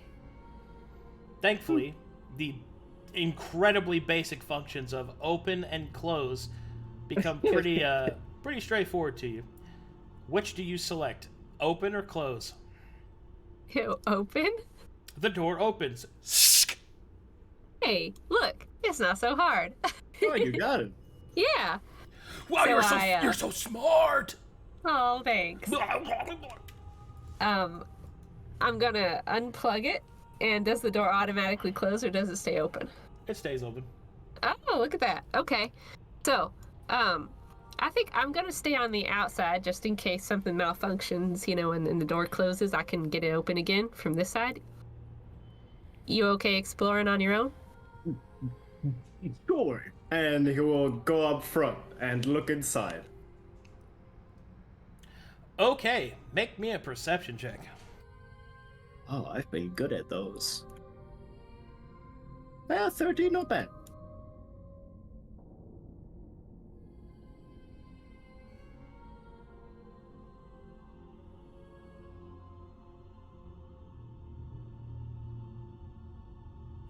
Alrighty. As you look into the room, you can see that there is a large panel here, another terminal, and a large vat. And inside this vat... Okay. For all of you with weak stomachs, consider this your trigger warning. It's about to get pretty grody in here. Give a few seconds. Delicious. Give a few seconds. Okay. You see what could only be described as a fetus. Just floating in here. Like, humanoid? Looks like a person, or... yeah. Huh. What is this? Like, is this just the fluid that puts the thing in the vat? This is definitely where the fluid is concocted that is put in here, or maybe it's the reverse, you're not really sure. The fetus floats within this strange liquid, and it seems that it is attached to whatever this terminal is doing. Yeah, Maelie. So, Maelie can obviously see inside. As you can probably see, there's something in there. Some kind of creature. A baby one, a fetus. I don't know about the bloody room. I don't think we should open that. Yeah. We knew they were experimenting on their soldiers anyway. That is true. Probably one of their experiments. Probably they made their soldiers. At least it looks like it. Maybe so. You want to check out the left room, or just get the tools and go? We can do that, yeah. Okay. Before that, Seino wants to check out these weapons. Especially the smaller one, since the other one is way too big for him.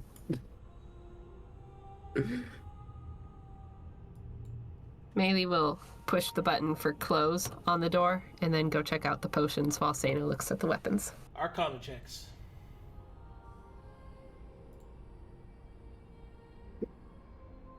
Wait, me too? No, just Maelie right now. Okay. Arcana for the weapons as well? No, just Or for just the potions. the, Just for the potions. Okay.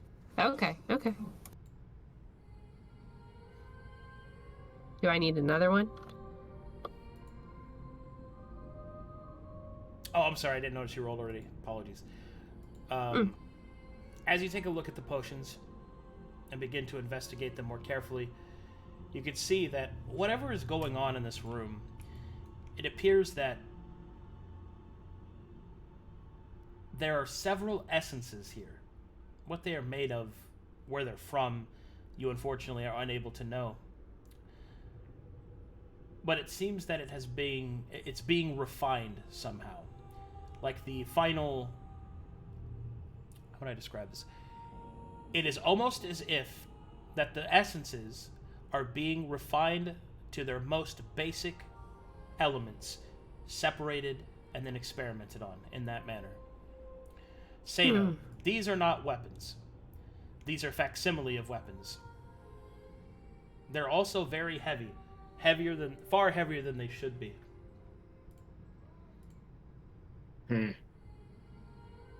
Is he able to lift them? Like the smaller one? This one? Let me look at your stuff. Yeah, you can lift them. Okay. He just wants to see like open the sleeve and see is it sharp or anything, or is it just a poor made copy of a sword basically? It is a copy. It isn't a real sword. Okay. Gotcha. He will put it back down.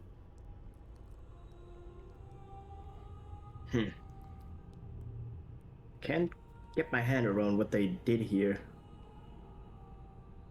Well, these potions are a little bit weird. It's like they're making them backwards. They're breaking them apart to then use the individual things that the potions are made of to experiment on. Maybe that has to do something with the fluid inside the room that we saw? Could be. And those could be training weapons for those soldiers they made. You know, if they could lift something heavier than what a normal person could lift. Could be an advantage, you know? Yeah, I feel like they made them genetically stronger so they can lift, because they are unpleasantly heavy, at least for me, and I wouldn't say I'm weak about weapons, so interesting. Should we check out the other room and then get the tools? Sure.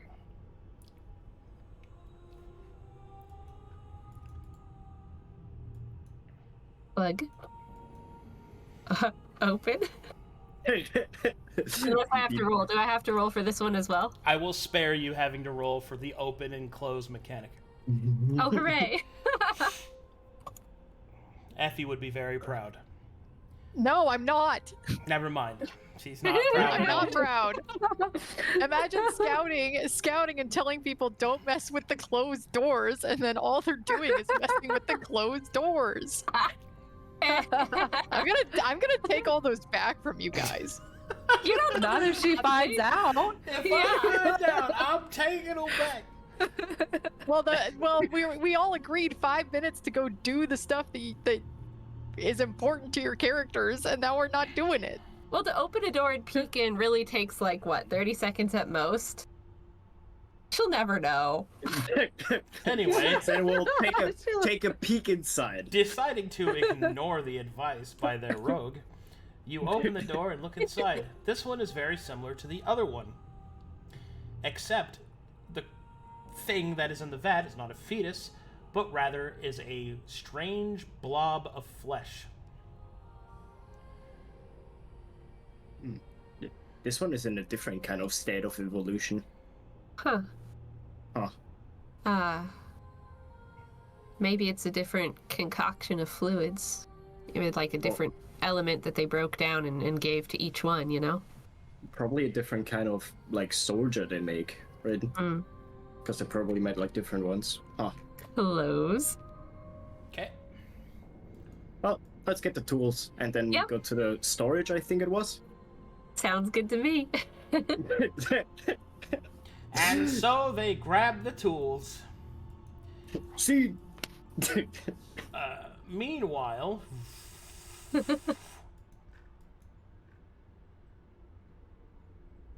what are you guys doing? Irha is just awkwardly kind of standing next to Sera as. Oh, it's us? It's us? We're Yeah, up? it's us. It's up. Oh, okay. Sera would have she would have first leaned into Irha and wiggled her non-eyebrows at him in a mischievous grin. Then she would have swooped around and plopped right down to the chair in a grand expression. Irha Irha didn't follow her. She'll peek around the corner, and she remembers fondly the 2 times Irha stayed smashed against her when she sat down, so she'll pat the armchair and gesture towards him. Irha will awkwardly, like, kinda give us a soft smile as he follows Sera and sits on the armchair, crossing his legs. She's looking pleased as like fudge. a pretty princess. She'll prop up Moto on the other one. And then she's gonna study Sera has these both things. his bitches. She's gonna study these terminals. She's looking for 2 things, Arcadum. She wants to know 1, a timeline. She's trying to establish that, and 2, all these experiments.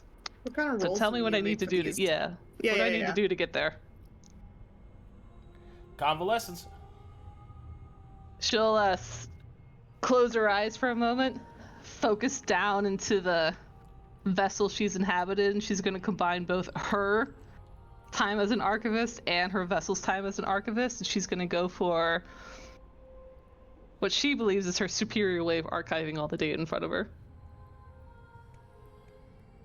It's just a 1d20, right? Yeah. Okay. Okay. You successfully access the terminal and are able to do a search function. What would you like to know first?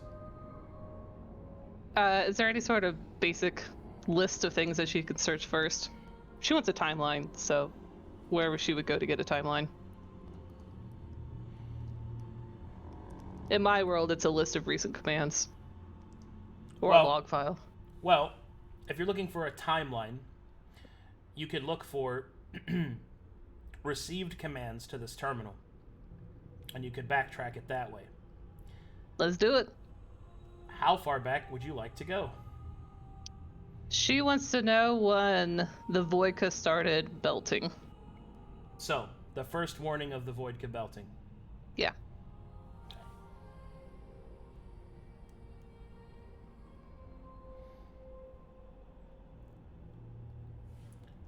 According to the timeline, that was not that long ago.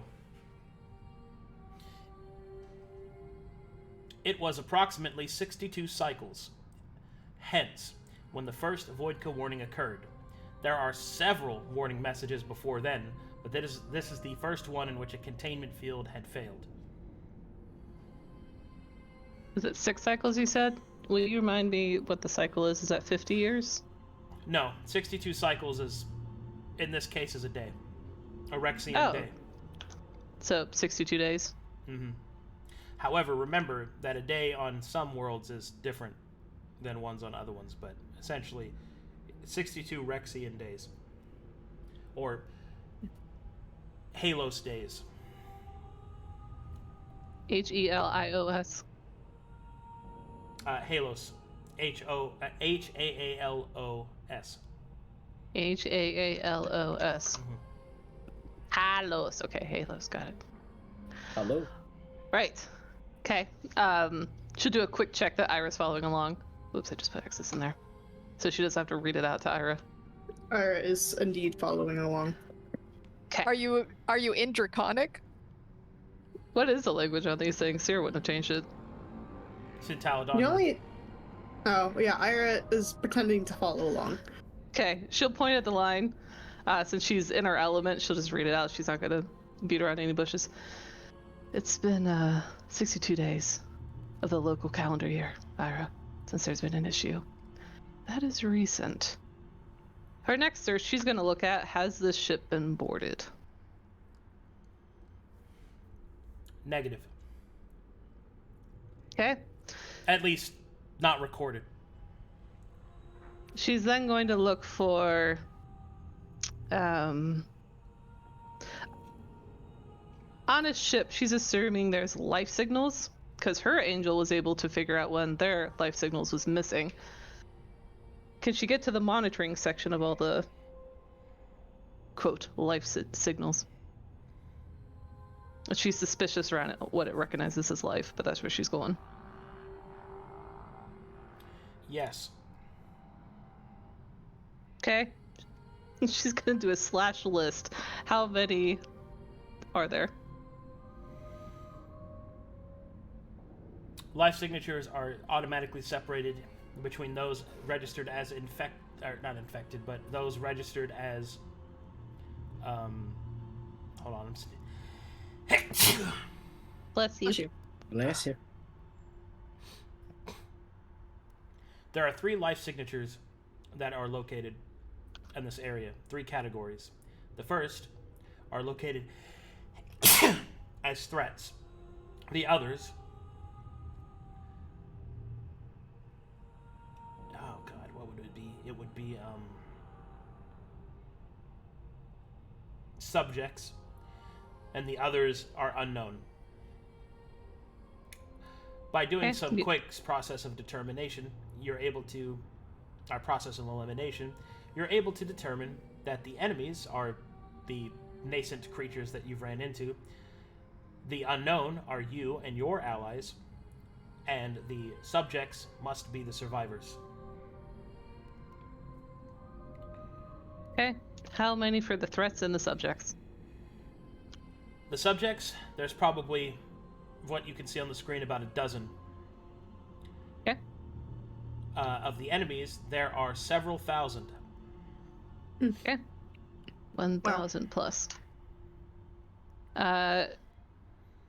Is there a slash define for threats? What does the system think is a threat? To define, you're gonna have to make a convalescence kit roll. Okie dokie.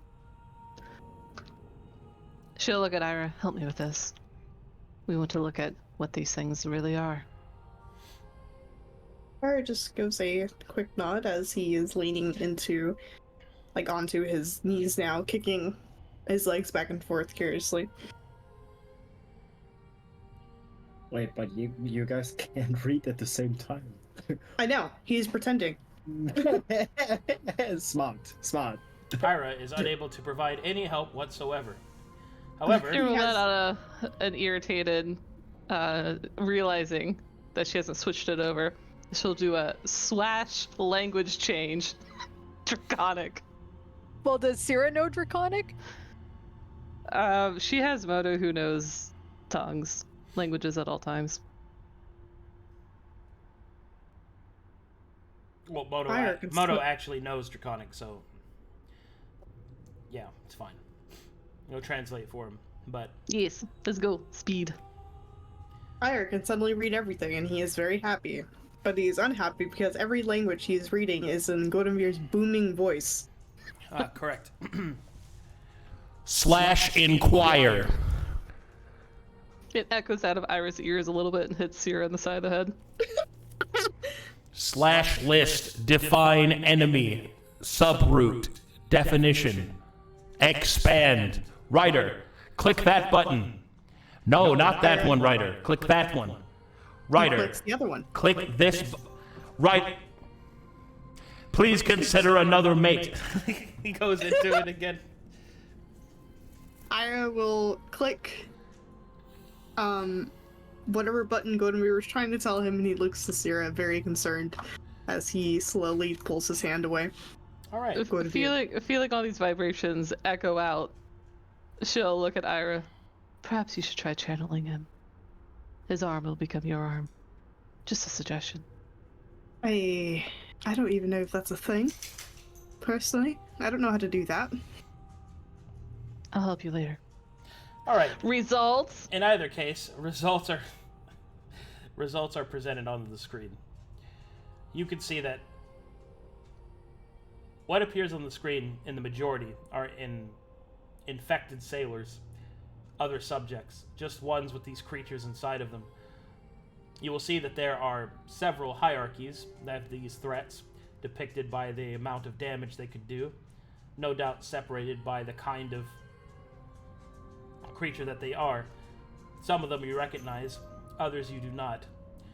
But there is one major threat that you see on each section of the vessel. And this is noted as a supreme threat. And it also has the additional additure of treasonous. As you expand at what this means, you will see that these creatures, whatever they are, whatever they intended to be, were not invasive. They were already here. And what is marked on the screen, closing in on the subjects, is something that is only referred to as Fallen Marine.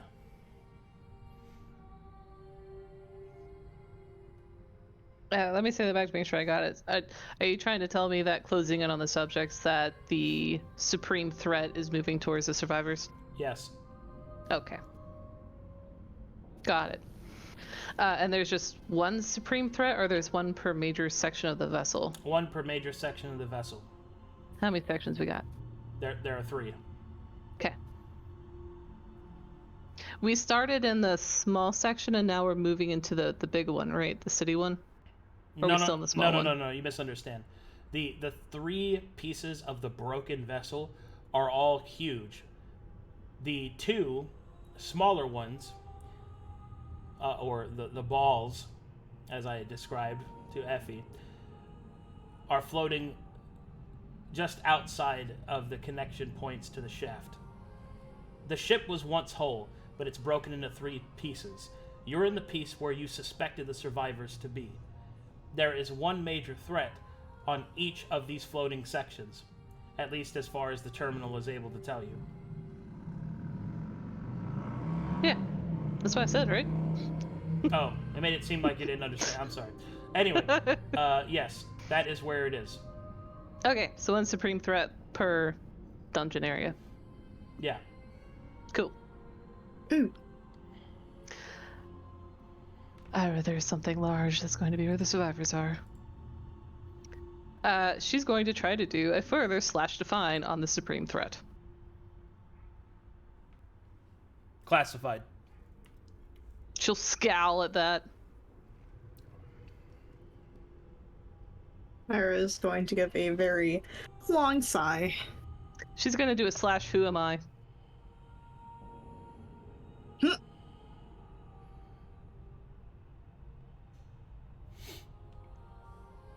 What's the current user she's logged in as? Arcadum. Emergency auxiliary. Emergency account. Undefined. She'll scowl even harder. Emergency account does not have override access. What type of weird protocols these people have? Right. He gives a very long shrug as he just sighs. So she's going to go back 62 days, and she's going to look at what happened. nothing ever has to just be easy. We can never just go somewhere without having to fight something. It's always a struggle for power, Irha. Yeah, I know. It just sucks. I agree. All right. As you scroll all the way back, there is only one major event that catches your eye that happened just before the series of emergencies. The enaction of, or rather the activation of, Operation Silent Star. Okay, she'll make a note of that, and expecting the result, she's still going to do a /list Operation Silent Star. Classified. What is the output? Does it just say classified? Yep. Okay. Right. She'll look towards Irha. Anything else you'd like to know? He kind of taps his claws onto his leg as he shrugs. Hey, I'm not really the most intelligent being here, nor do I know much about this technology. I will simply just observe and watch. Otherwise, I mean, I think we have all the information we might need. We know there's a big bad in some other room. This happened 62 days ago. And the mission was called Silence? Was it Silencer or Silencer? I can't remember. My brain just completely Silencer. Silent Star. Silence. Yeah. And he's like, and there was Operation Silent Star. Yes, Maelie is a star mage, correct? Yeah? I suppose this is the operation to eliminate all of them. That or... She's Well. still scowling at classified, blocking her access. She is going to try to go towards what the parasites are. What creates parasites? Classified. Like She's getting annoyed. She'll slap her hand so hard down on the escape key that the key pops off. Jesus. Harry's going to jump as he falls off his thing, his armrest, landing on the ground as he sighs and just reaches his hand over to the missing key and sits up, handing it back over to Sera, and She'll take it with her tentacle because she's not looking over at Moto. Anything, Moto, you would like to know? I have a question that I'd like to have answered. How are those people still alive? The survivors. Yeah. Well, I'm starting to wonder if they're not humans or people that are born naturally. I mean, Perhaps this is all a trap. I mean, do you believe perhaps? I know Effie mentioned something about a marine guy inside of a tube thing, right? Do you think they are in one of those? I've seen souls and people be used as power sources. Hmm. And if my latest theory, perhaps... Although why the timeline I don't quite understand, but Maelie's vessel is a star mage. Why not So- lure it into a place where she could be silenced? Ira kind of ponders for a moment.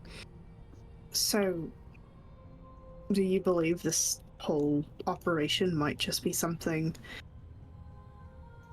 we need to convince her otherwise? She'll lift a shoulder. It is just a theory. Let's see who these survivors are. /list survivors. Excuse me, subjects. Subjects list. You'll see that there's a list of names. Oh. Do they look like normal people names? Not something that, I don't know, some parasitic overlord would create? They look like their names seem to be the same as each other. What? Like all John Smith? 12 John Smiths? No, not like that, but like I don't know. What do you think a normal name is? Apparently, Patricia wasn't the right kind of name to choose because that's weird. Okay, so 12 individual unique names that would make sense. Yes, they. Okay. Sera will remember that there is a dossier on Patricia, and she'll see if there's dossiers on each of these subjects. There are. Okay, for the sake of time, anything of note? Well, amongst them, you can see that they are from all sorts of different, what you would presume to be walks of life. There is a terrarium worker.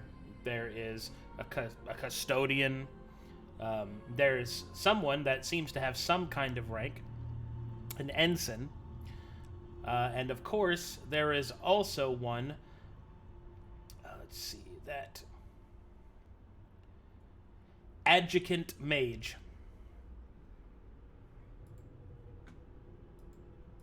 Okay, what's the name of the mage? Well, you suspect it to be the apprentice.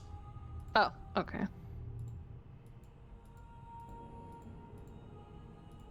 Is there a map feature? There is a map of the ship, but that's not really very useful because it's in pieces. She wants to look at the map around the survivors and the tunnels leading into it so she can begin to strategize. Well, there is one piece of providence here. The tram that you're on, you suspect the one that leads to the cargo hold also leads to the area where the subjects are surviving.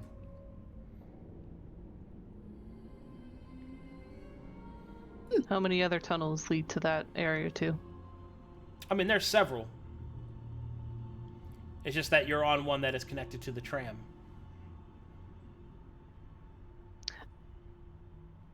Let me ask you this way.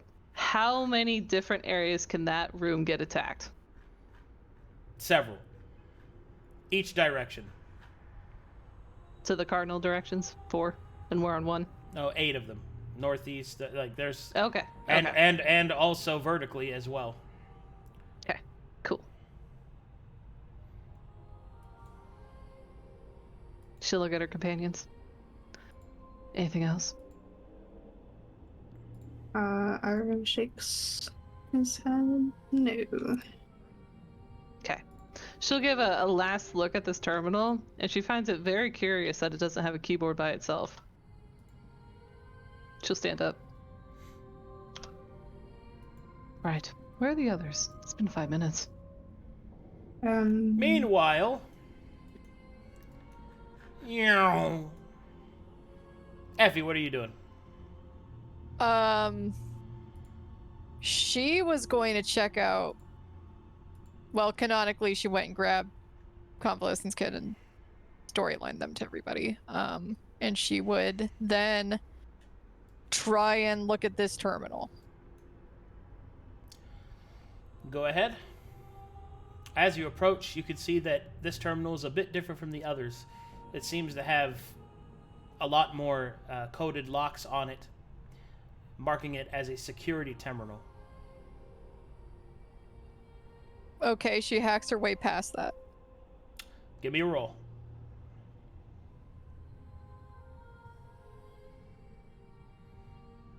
All right. You start to move, shifting through the different locks. You can see the security terminal appears to be on several alerts. 3 separate commands have been sent out and have not been responded to. Until finally, the door opens. All right, she saunters her way in. You can see a room filled with strange-looking vessels.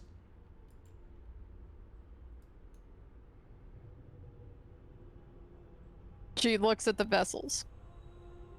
They have handles. Some of them are longer than the others. Can I do an investigation check? Sure. See what these might be?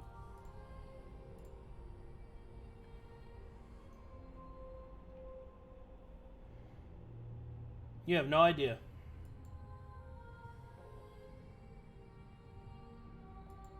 All right, she moves past this table and heads down this way. You see even more stacked in these containers. Well, not containers, but display capsules. All right. Do they look the same as the other ones, or is that something different? They look about the same. Okay. Different. And what's to the right? So you see large cylindrical looking cubes, and you can see that this pair of gloves is attached to it. It's convalescing with it. Okay. Can she investigate that? See what's going on? Sure, make me a convalescence kit roll. All right.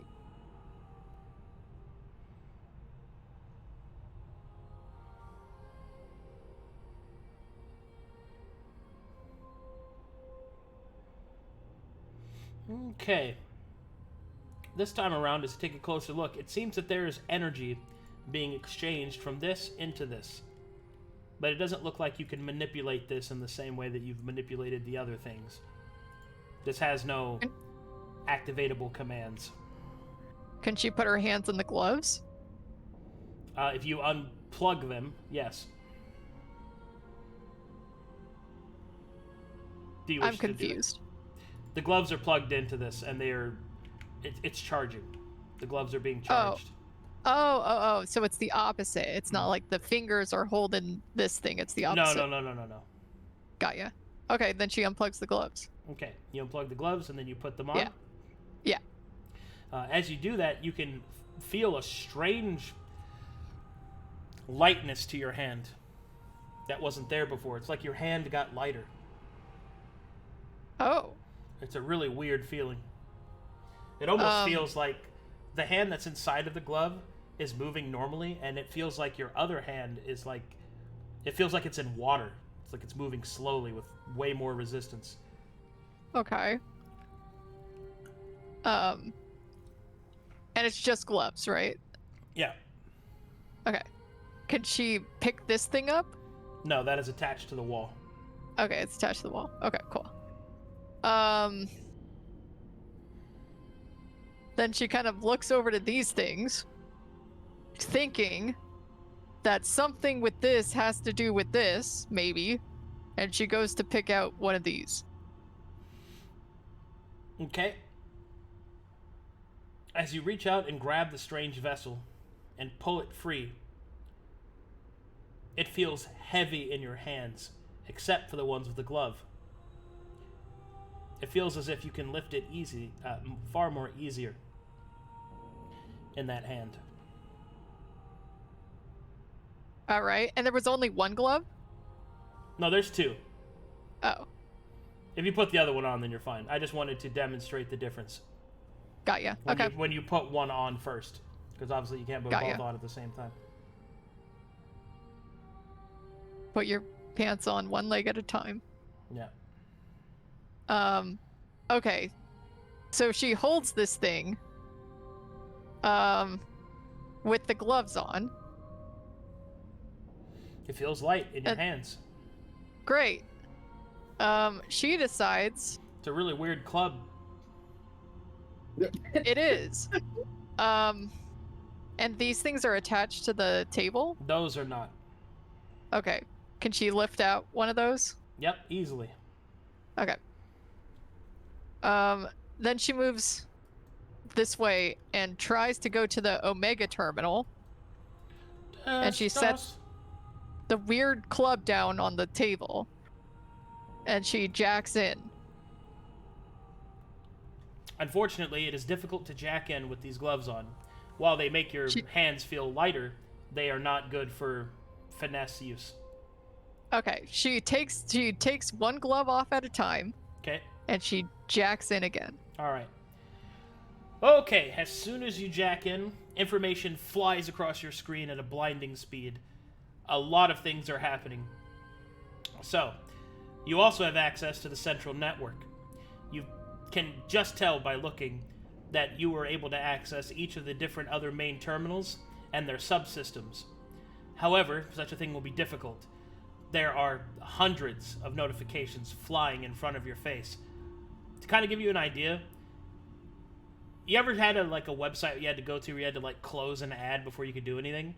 Yes. It's like that, but there's several of them popping up, and they're all emergencies. Got ya. Okay, what would you like to do?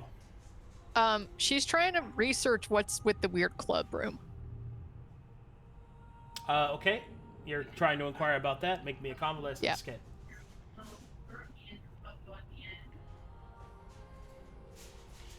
Okay.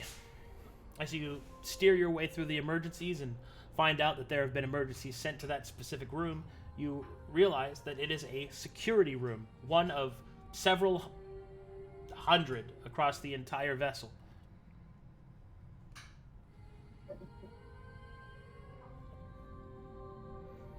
Does it give me a list of contents of the room? The contents list you several weapons available. Can I figure out, are there like schematics of the weapons in the room? There are not schematics that are easily accessed. It does list what they are and what they are assigned to. Gaia, can she take a look at those? As you take a look at those, you can see that they are weapons assigned to the Astral Guard that are meant to be aboard this vessel. And that each one of them appears to be a weapon that contains the Emperor's Fury.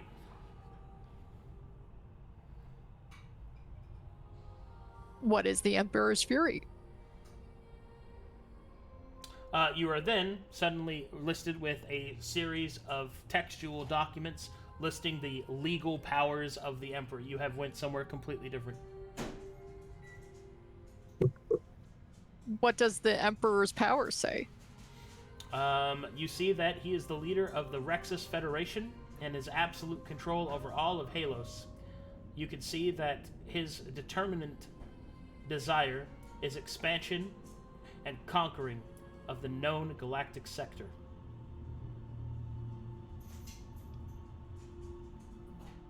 Great. Does it say anything else within the weapons functionality?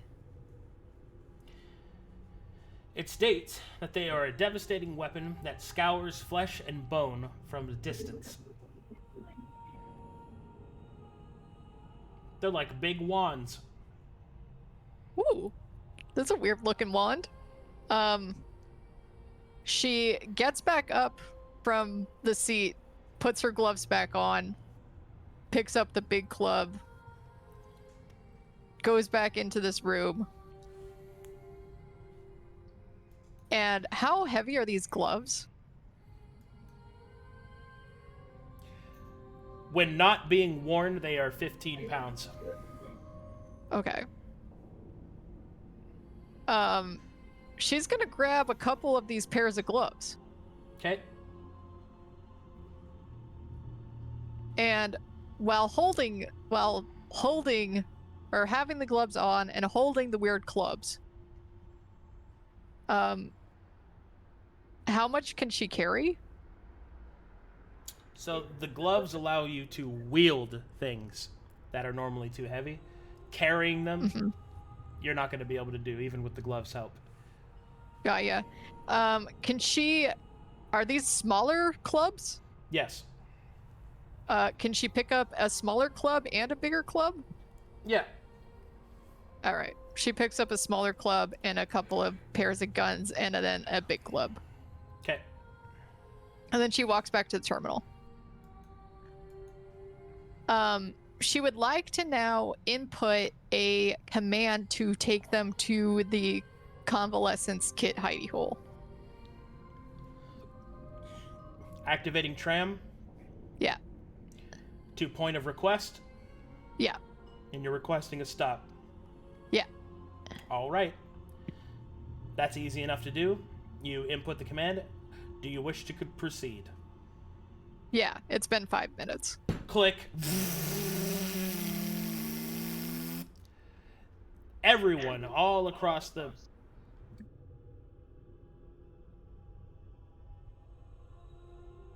Yes. Huh? Oh. That Around all the across. world, around the world.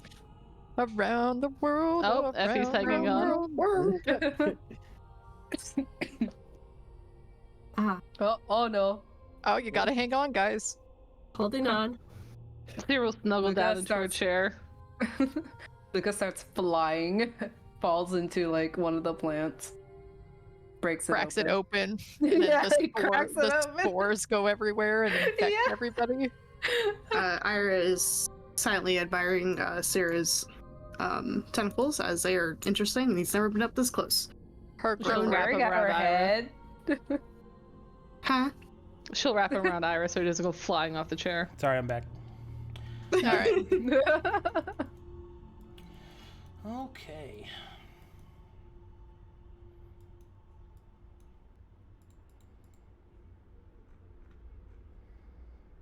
We're gonna run over the dead people again. Good. They just make them into a puree. Yep. Sadly, because Quite of the momentum, jellified. Yeah, from gel to puree. I think we get another level for going back over him. Yeah. Oh, you guys think? Okay, Like- no, yeah, that makes sense. No. Yeah. Yeah. And then the other one that I mean, we're going farther, so there's more that we're gonna run over. Yeah. Yeah. Yeah.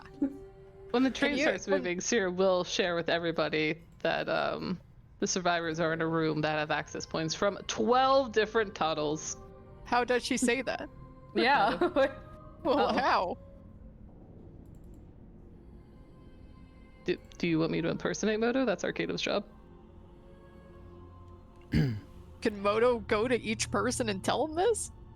He could telepathically talk to everybody. Really? Not from We're- that distance. What? Done it before. We're like not even that far. Not enough range. He'll Not enough range. he'll just go fly around and tell everybody. It's not a big deal. No, I call bullshit. Do not put a new limitation on me after 2 years. What do you mean? He's always been able to talk to people within like this type of distance. Another map? No. But same map? Yes. His telepathic distance is like 100 feet. Yeah. Yeah. Some people are more than 100 feet away from you. All right. Where am I clicking? Yeah. See, like Around the world, around the world. Suddenly, because of the momentum of the train, the whole Waymaker room is just blasting through. Please no. We all The died. goes flying. anyway. So everyone is informed of what did you want Moto to say? The survivors are in a room that can be attacked on all sides. Okay. 12 different tunnels. And that we should plan before we go there. That doesn't remind me of Okay. anything at all. Oh, Okay. have they survived if they've been open to attack? Alrighty. And so the tram starts shaking and then eventually comes to a stop.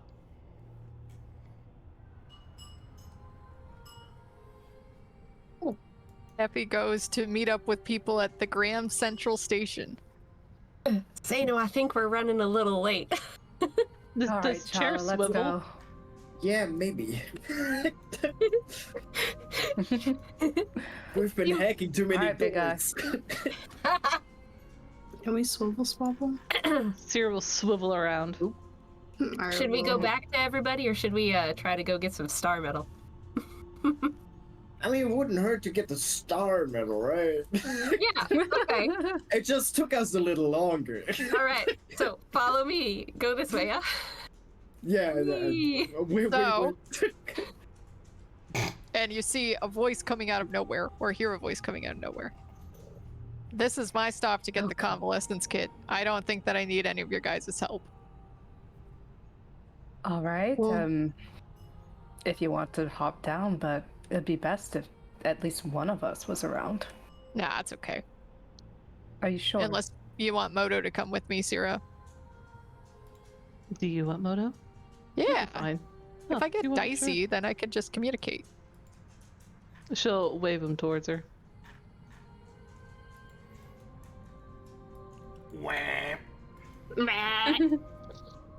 Also, and she throws 2 pairs of gloves over here. These gloves help carry things that are really heavy. Irha, I think you should have a pair, and then I think Seino should have a pair. Something really heavy. Yeah. Do you have an extra pair of those? No, I grabbed 2. All right. There was something in the flower room that was very interesting. Quite heavy. It looked like a staff or... Yeah, you know when I Something came like that? back and said that there was very heavy things that look fake in all of these rooms? But I can grab you a pair of gloves. If you could. But I think they have like a limited amount of use. So just as a heads up. Ah, okay. She goes and grabs a pair of gloves and brings them back to Luka. Ooh. All right. Tries them on. Put the gloves into his bag. How heavy are they? 15 pounds when you're not wearing them. I'm not wearing them right now, no. Because I don't know if I wear them for too long, they'll count. So I don't know. And then Effie figures out how the fuck to get off of this thing and into the convalescence room. Well, the journey to go get the extra convalescence kit is just a small maintenance hatch off the side and a small maintenance room. It's not even worth a map. You just got to go in there and grab it. Okay, she goes in there and grabs it. Okay. Alright. Goes back to sitting on the chair like a pretty princess he is. Alrighty.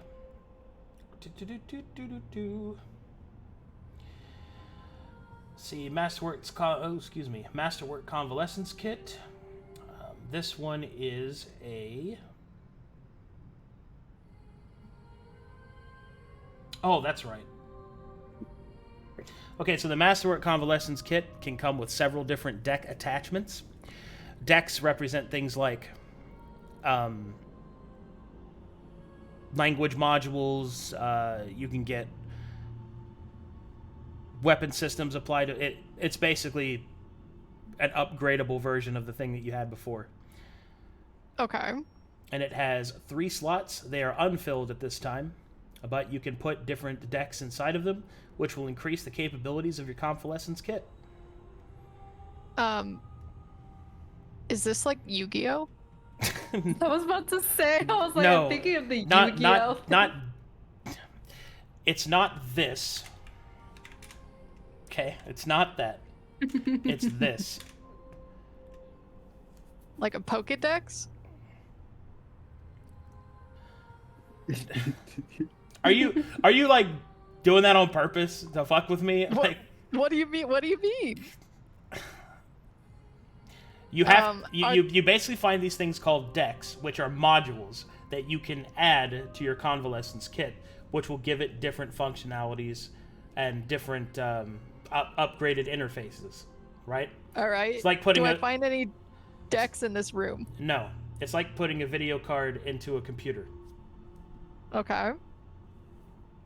Effie comes back into the ship and goes into the terminal and sees if there's any decks on board the moving barge.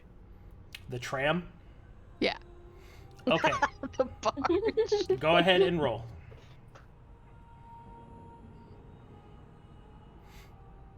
There are. Is it me or did it get really red? There is one. Oh. It is located right there.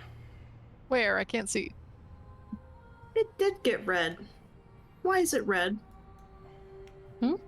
Where? I The can't map's see. red. You can't see where I'm pointing? No, I'm Oh. so zoomed out. I'm trying to Yeah. look. Oh, Like- your pointer is blue and it's mixing Oh, in everything In the else. Voidka room. In the Yeah. Voidka room. It's in Yeah, here. like here. Ah, there. Here, Storm, get it.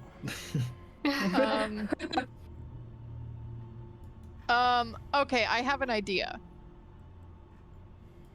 How heavy does it always Okay, let me back up. My brain's moving too fast for my lips. Does it tell me how heavy these things are? A deck doesn't weigh that much at all. It's like a memory card. Like, it doesn't weigh anything. Okay. It doesn't have a mechanical weight. So she floats over this way, knowing that she was kind of safe earlier. Okay. And you said it's like over here? Yes, this has a ceiling, however, made out of a membrane. Okay, that's fine. She comes over here. Actually, I don't think she even has to do that. She casts Mage Hand. Mage Hand cannot go through the membrane. Well, then she comes to the door and casts Mage Hand. Okay. What are you wearing? I have the robe on. Okay. From the ship. In that case, make me a Constitution saving throw at advantage. Great. If you don't roll a 20, you die. Where's my con? Oh. Utility attributes? Yeah, Constitution. A saving throw at advantage. Okay. You feel a noxious feeling as it kind of pours over you. The robe is doing its work, but you don't know how long that you'll be able to stay in here.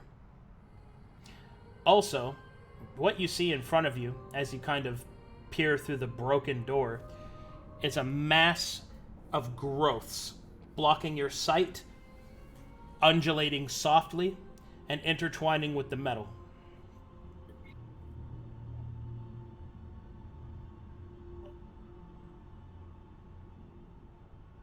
Okay.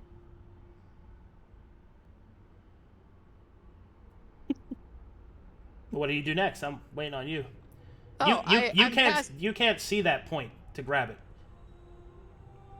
Do I have to have line of sight? Yes, you do. I think Lolly? I think you're gonna have to go in there, baby. Um, You got 30 feet range on Mage Hand. You're gonna have to get in there some way or the other. yeah, but I saw on the map where it showed me, right? Yeah, it told you it was in that room, but that doesn't mean you can actually see where it is. You can't cast Mage Hand into a room and grab it and then move it through objects, and you can't cast it where you can't see. Okay. Huh.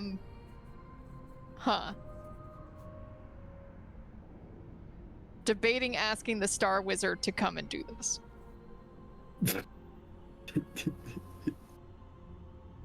But I feel like I'm already committed. Oh no. Do it. So she's just snuggling in her chair, chatting up Irha about the weather. I want this Irha's dick. talking back. What? I want this dick. It's She's dead. been holding out for Seckle so long. I know. This is what she's gonna go through to get some. Yep. So really, this is Arcadum's fault. You know what this reminds me of? Remember when on the Twilight station when Effie and Seino went through the vodka room? Yes. Yes. Yeah, that's exactly this. I know. You know what? I'm gonna risk it, and I'm gonna go in. Oh my god. All right, here we go. As you enter the room, the first thing that you notice is that there are thin, almost imperceptible separations of membrane that kind of come down from the ceiling and, for lack of a better word, kind of squelch all over everything, kind of spreading out. You can see that there is a path through the broken kind of amorphous metal and root flesh that goes in this direction and underneath what could only be described as a flower.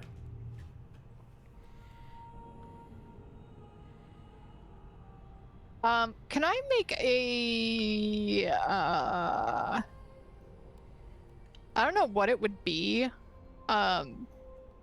maybe it's like perception or arcana or something to figure out if mist form might be better for this. You roll Intelligence? you can roll an arcana check. Okay. Mist form would most likely be worse. Okay. Because in your mist form, your robe won't be able to help you. Got you. Okay.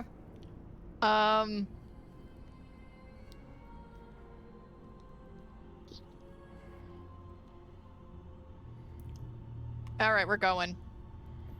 All right. Do it. You start to move through the strange growths. You get to about this point, and a pulse of energy out from this weird flower thing presses in against your protections. Make me a Constitution saving throw at advantage. Oh my god. All right, you can start to feel a familiar sickening sound, or excuse me, a familiar sickness inside of your body. Your limbs begin to feel heavy. You press forward, determined to find the item that you seek. I presume. Yes. You get to about this point underneath the flower, and you can see the item that you're looking for. A small, almost nondescript piece of metal leaning against this thing here. All right. Now can I use Mage Hand? Yeah. All right. I use Mage Hand. As you summon forth Mage Hand, you conjure it into this area.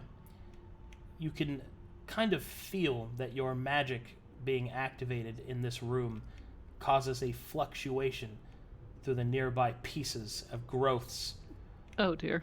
You reach out towards it. You grab the deck and begin to move it back towards you. Constitution saving throw. All right.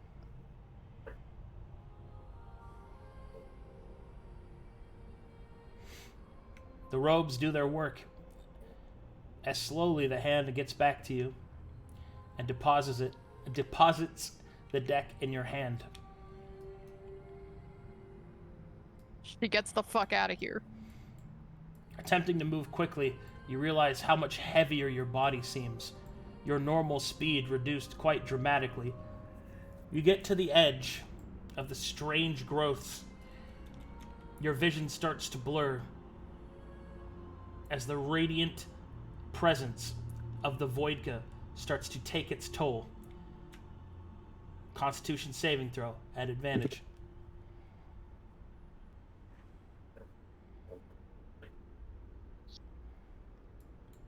However, it seems the robes do their work. As you get out to the other side, walking free of the Voidka and collapsing down at this point, as the energy of your legs gives out from underneath you. You didn't even realize that you were bleeding from your nose. And no one else does either. Yes. Nope. Well, I mean, it drips off of you and then becomes visible, but... Nobody cares. She sits down and I mean, you're stares over at here. stares at the ceiling. She rolls over like you know when people do snow angels? Yeah. She does that but without the flapping, and she looks up at the ceiling. Was it worth it? Absolutely. You're like 100 feet away. I don't know if Yeah. I'll. We wouldn't notice. Yep, nobody would notice. Huh. I thought you were saying like, oh, no one's noticing. Well, fuck me, I guess. No. I'm just saying it. She's so far away and she's invisible that there's no way anybody could notice. Okay, I thought you were saying like, well, is anyone gonna notice? No. Okay, I wasn't okay. complaining. Okay, Yep, I was and like, she just lays there.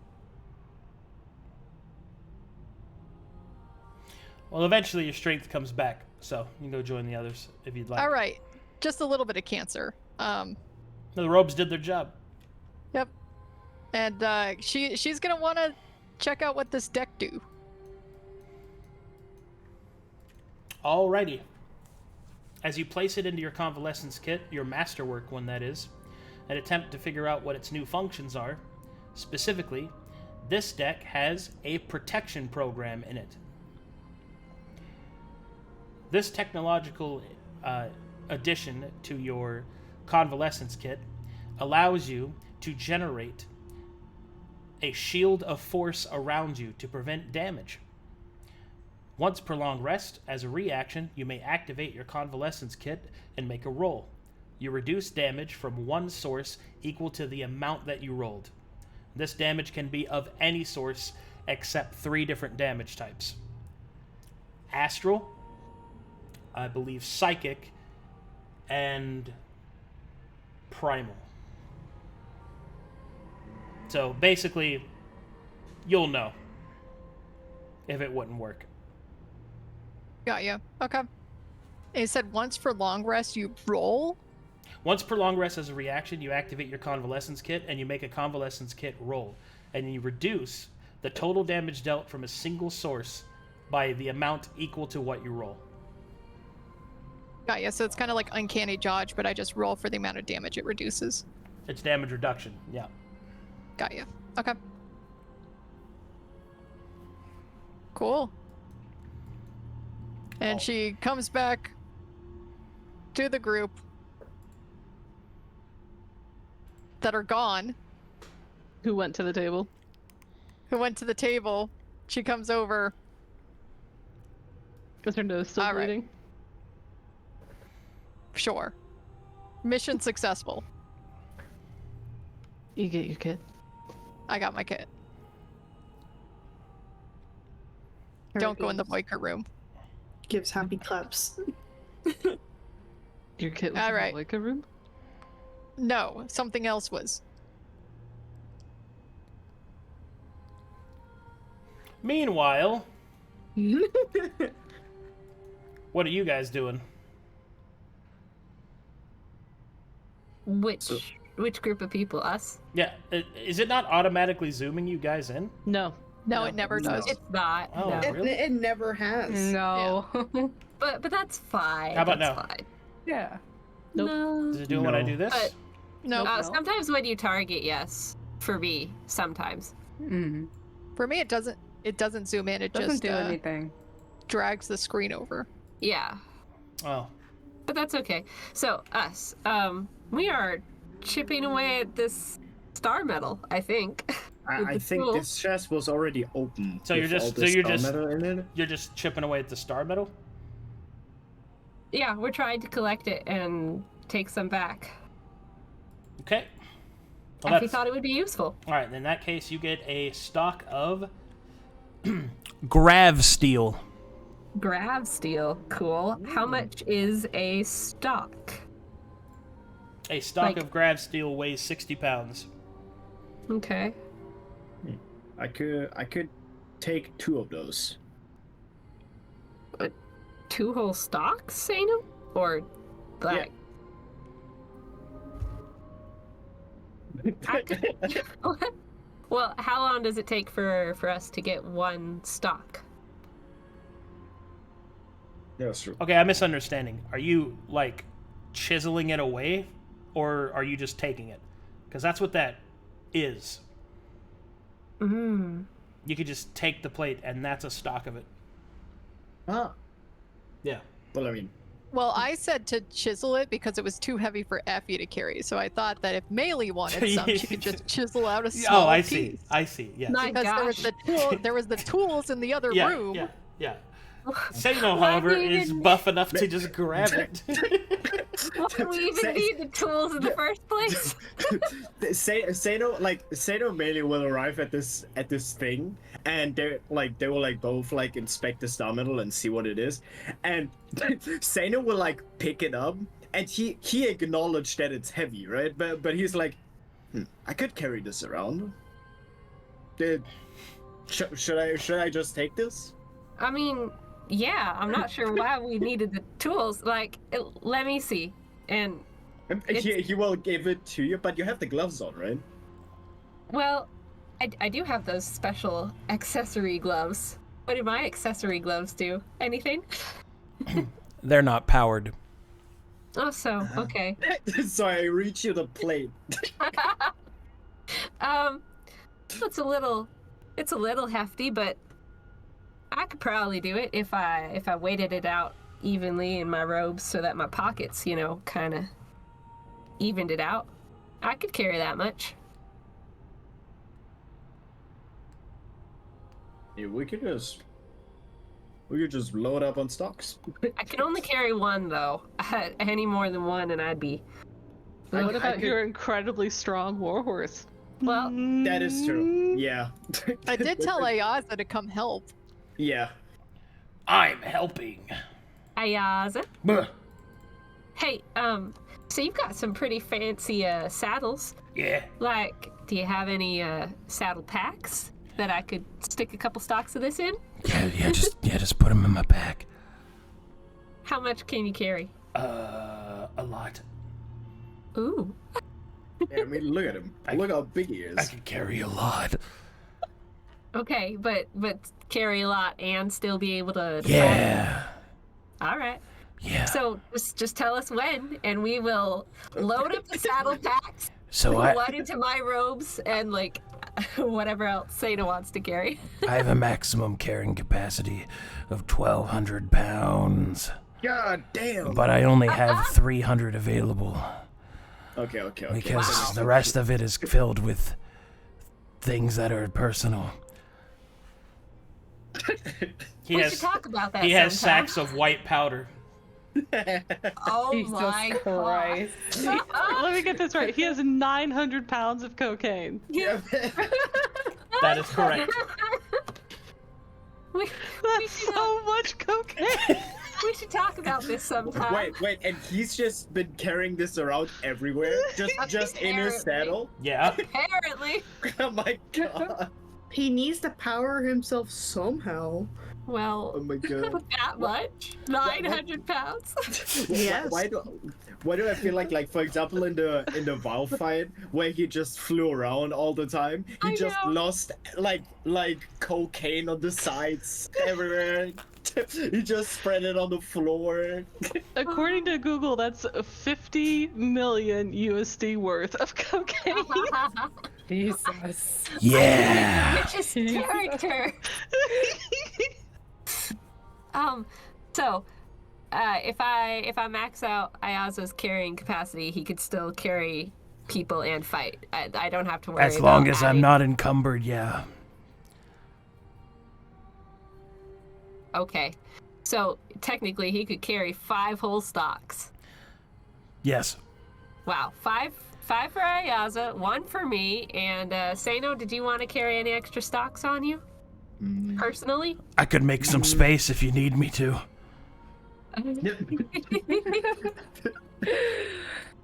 Please say yes. Jesus. I wonder how we make space. Yeah, right.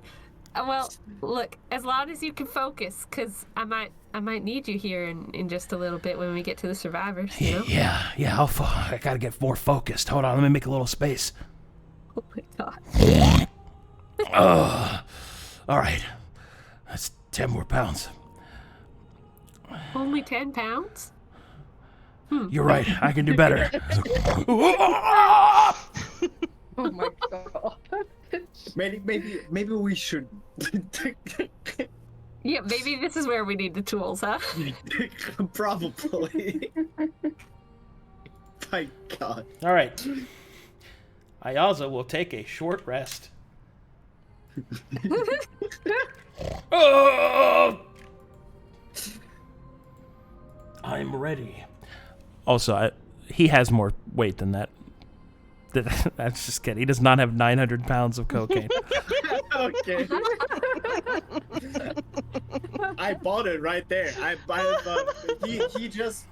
really thought he did. No. I was doing that for a bit. He does have 100 pounds worth of personal possessions.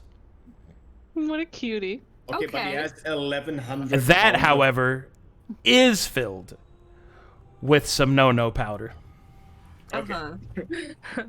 But the other 1,100 are free to use. He has a saddle and stuff like that, but Yeah. and he carries his own feed. Oh, actually, he doesn't need to eat. That's right, 'cause he's a nightmare. Yeah. He doesn't. Yeah. So, well, he doesn't need to damn. eat. He does, however, need his special powder. Anyway, yes, 1,100 pounds. Please load him up. Oh my god. Well. So Good. that's roughly 18. $50 million of street product. It's roughly like That's so funny. Wait, how So- much is that? I think it's going to be like 17. Well, there's only 12 in there. Oh, well. Ayasa Yeah, carries okay. them all. Poop. Open another chest. Good. Take them. better I not have to carry them. Kind of awkward for me to carry them. I had to strap them onto my bag. Well, I think that's plenty of the grab steel. It actually goes a long ways, you know. It could be molded into a lot of different things. I mean, yeah, I wouldn't mind. Were there any other chests that were open, or just the one for the? There's a couple here opened. Yeah. Actually, you closed that one again, didn't you? I think you did. Which one? This one with the visor, the person, the floating person. Yeah, I closed that one, and then the other one that was open was the one with the mecha harness? suit. Yeah. The big harness that you didn't carry. Yeah. And you took the Yeah. smaller harness, and That was on the northern room. Oh yeah, it's not here. Okay, yeah. And then there was a thing of those where Effie found the finished potions, Mm-hmm. and then she put the ones that were unfinished in there instead. Yeah. I mean, we could look for more while we're here. Yeah, but we're already running late. That is true. Effie started moving the tram already. I suddenly realized Yeah. I don't have as much that I thought I had. Okay, let's reconnect with the group. Yeah, sounds good. Let's reconnect with them. Okay. Yeah. I'm gonna connect with them so hard. Okay, so hop on to my jittering horse, if you don't mind, Seino. I'm slowly getting used to it. Yeah, come on, just jump on my back. Maelie's hand shakes back and forth as Ayaza flips and jitters, and she's trying to reach for Seino. I will take the hand and hop on. Great. I can only maintain the stillness for 10 seconds, Maelie. Please, Ryder. We got him. And we fly back into the room. Alright, he will helicopter back into the room.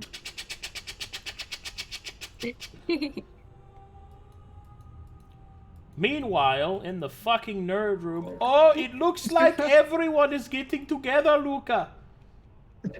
Yes, I know, but give me a second. And he's Okay. looking around this thing. Is there any more vials of potions or anything else besides this big ol' contraption? There is not. Okay. Alright, might as well go. Let's go meet up with them. Did you take the potion? I did not see it.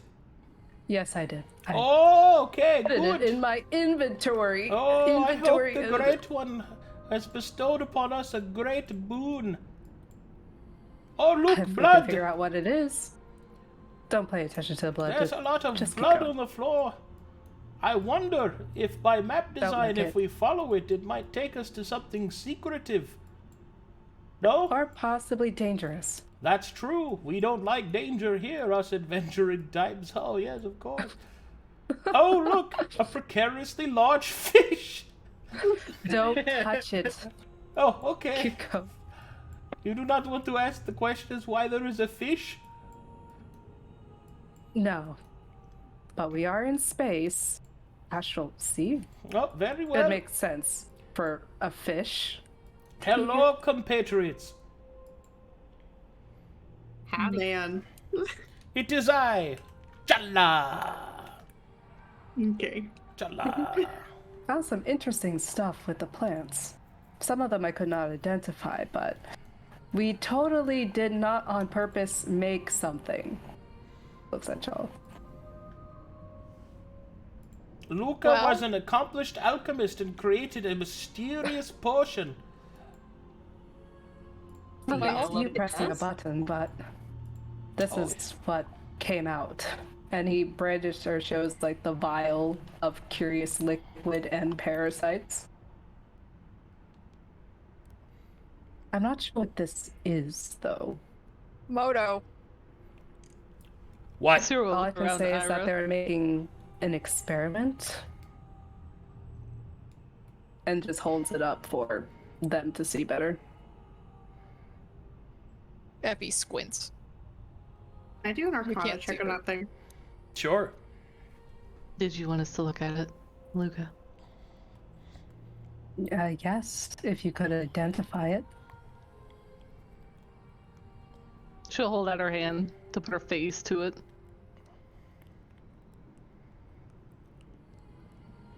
Waiting for rolls.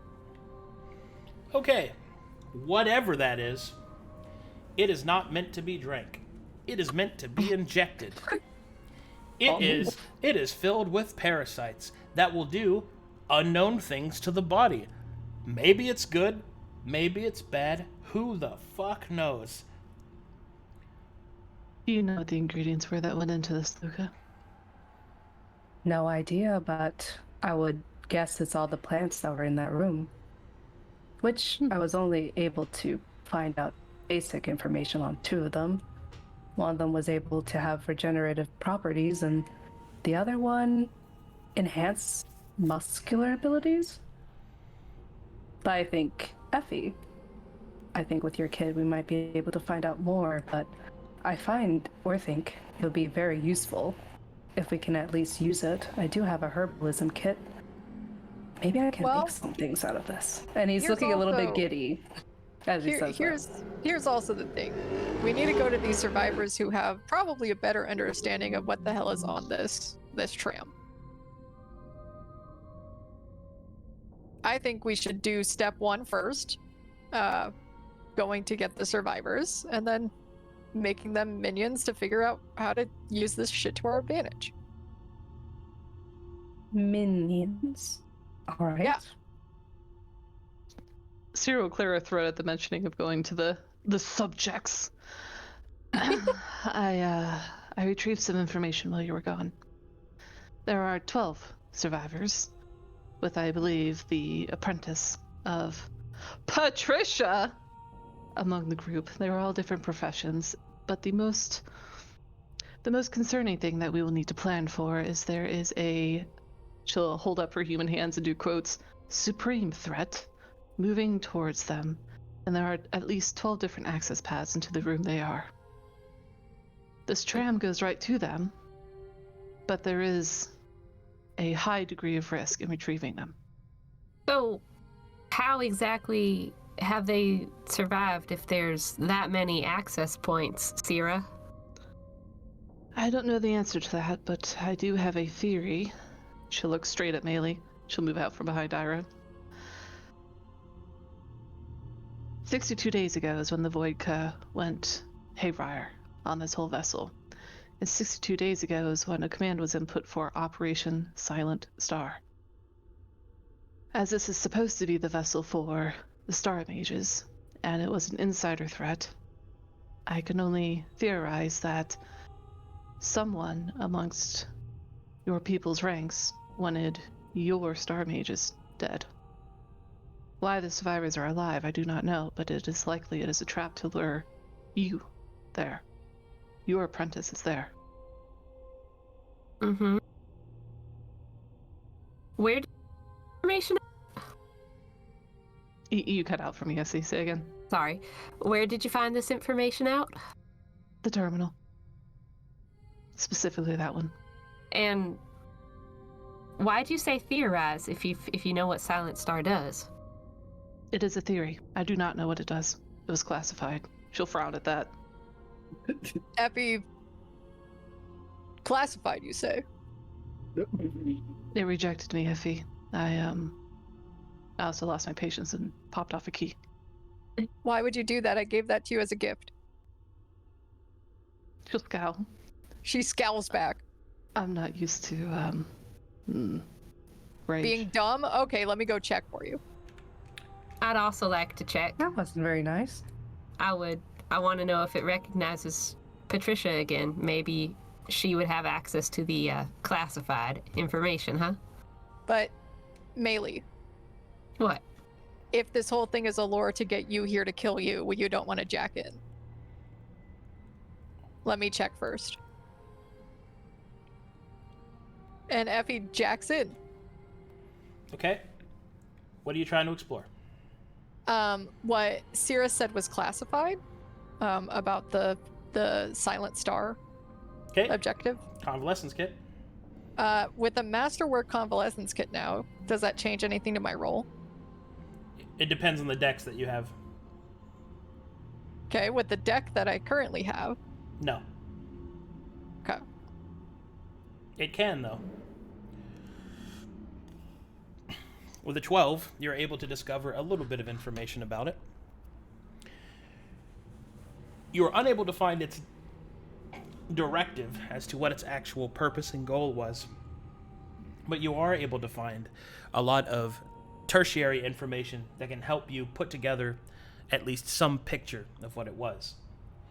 The first thing that you know is that this operation was highly controversial amongst the staff of the Arcanors. Excuse me, man, I always say that wrong. Among the staff of the Akana Chorus. Specifically, there are several communications between these different members and polls between them, agreeing and disagreeing with several different aspects. But it seems that with some difficulty, Operation Silent Star was allowed to continue.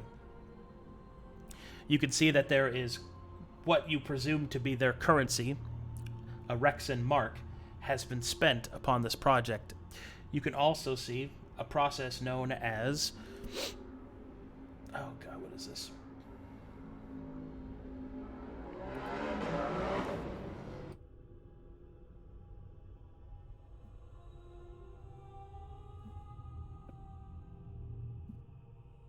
Several instances of planetary exploitation has been performed on several different worlds in order to produce this particular wealth. You can also see that there are agreements between the Rexus Federation and the Taladani, specific, in order to make these kinds of advances. Operation Silent Star is an impressive, expensive operation that no doubt took quite a bit of resources and indeed would have pressed the entire facility of this vessel to its absolute limit in order to even perform. And it would seem that that limit was tested. And it failed. The only other clue that you're able to garner as to what Operation Silent Star is that there is a notable presence of many astral mages, far more than are registered to be normal than the average. So, before this operation began, several astral mages were called to this vessel, which would therefore indicate that it's either something to do exactly with them or that they were required for it to function. Got ya, okay. But no real clue of astral mage genocide. There is no evidence of that specifically, but it does seem to have... What would you say? What you do know is that there were not a lot of astral mages here. They were summoned here. The process was started, and now there are none. The only other clue you have is that they were here voluntarily. Okay.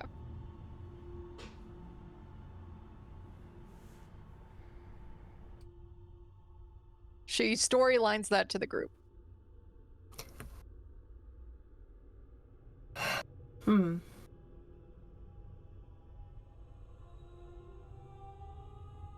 Well, would you mind if I gave it a look? Anyways, the construct at the front didn't seem too perturbed by me being who I was, you know? Yeah. Good luck getting past the classified stuff, though. Well, that's the whole point. I would assume, being a captain, Patricia would be able to, Why is your horse teabagging me? Yeah, sorry about that. I can't seem to get him to stop following me.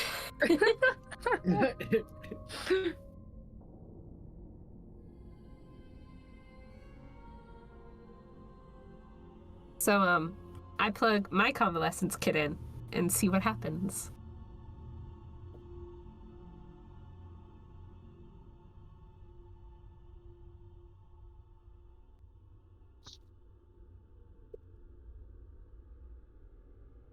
Do I need to roll?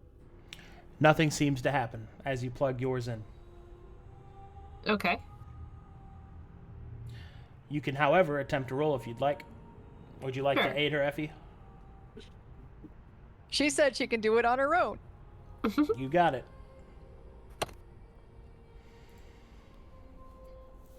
Unfortunately, you're unable to make any access points. All right.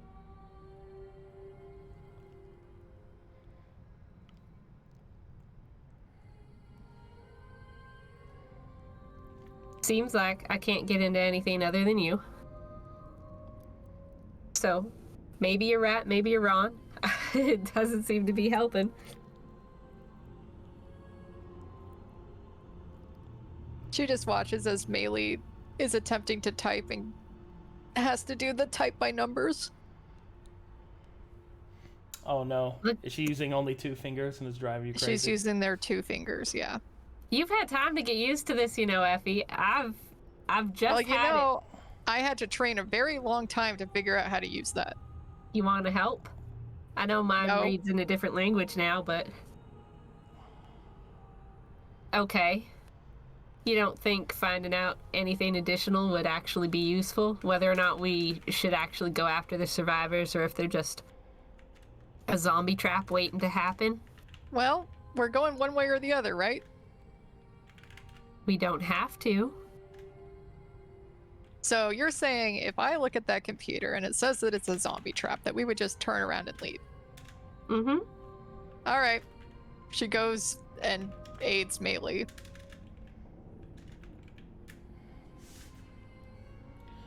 All right. Roll me convalescence kit while using her access.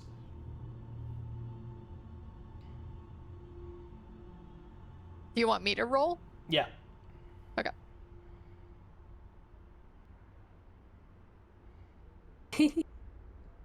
Well, she's helping you, so roll advantage, I guess. All right. Ooh, there we go. Okay.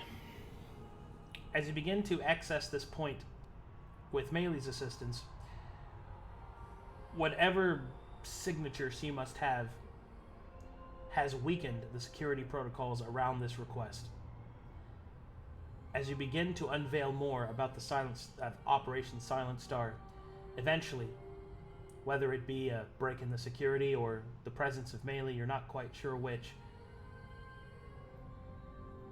you break through to the other side, and you find out the secret as to what was being done on this vessel.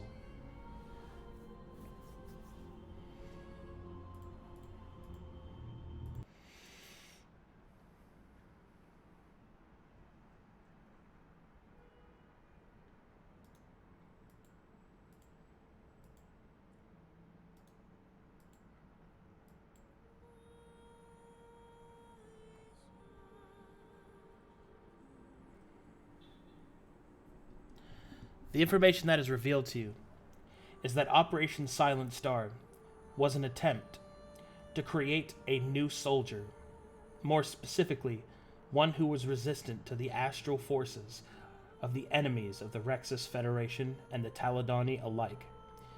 These strange new enemies that could somehow latch on to the mana signature of those that were not their own, consuming and killing and destroying. The ever-present dangers of the eyeless ones flowing through the abyss therefore registered the Emperor to make a deal with Taladon, that they would attempt to use this, the Taladani, in order to use this newfound technology in an attempt to develop something far superior to what either one of them could produce on their own. You can see, however, in the operation that there are several warnings from the Taladani, that although they are allied in this agreement, that there is limitations to what they should, as in the Rexus Federation, should use these particular access points for, and more specifically, that the material provided cannot under any circumstances be put into these following parameters. And so, these mysterious weapons sent by the Taladani were allowed by the Rexus Federation in order to attempt to perform a rite or experiment, it's not quite sure which, in order to produce this soldier. However, it would seem that the controversial acts used by the Rexus Federation were specifically going against Taladonic parameters and guidelines. It was under the guise that the Taladani were cowards, that they had allowed their knowledge to disallow them from taking true and proper risks, and that by doing so, that they could never achieve their full potential. However, the Emperor of the Federation of Rexus pushed forward, demanding results. And so, those aboard the vessel of the Echinochorus made a call out to the Astral Mages to give them what assistance they could in containing the massive well of mana that this particular venture would produce. And so, the Rexus Federation used a piece of the prism provided by the Taladani to create a new weapon. And it would seem that this operation was met with a disaster. As you begin to read through the results of the experiment, at least what little you can find that isn't instantly swarmed by warning signs, whatever happened caused a disjunction. A mage's disjunction. Magic itself becomes unfurled from not only those that could cast it, but items and the very structures that contained it themselves. The containment fields from the Voidka are lifted. Everything within the great vessel of Echinochorus begins to disable and break down. The final messages that you see is that the Astral Mages grabbed what they could, but were forced to leave, as the weapon caused several of the Marines to falter and fail. It caused aberrations to be conjured from the crew, and many were thought to be lost. Those expended from the Echinochorus fell towards worlds unknown in an attempt to escape. This attempt was made and captured by some. Some of the Taladonic forces were able to recover those lost in the Astral Sea, but only in their residual state, within their stasis vats, where they coiled and clawed between existence and oblivion. Operation Silent Star was a failure, and those aboard this vessel paid the price for the hubris of the Emperor. That is what you're able to uncover. So it's not clear if the survivors are in some sort of weird zombie state.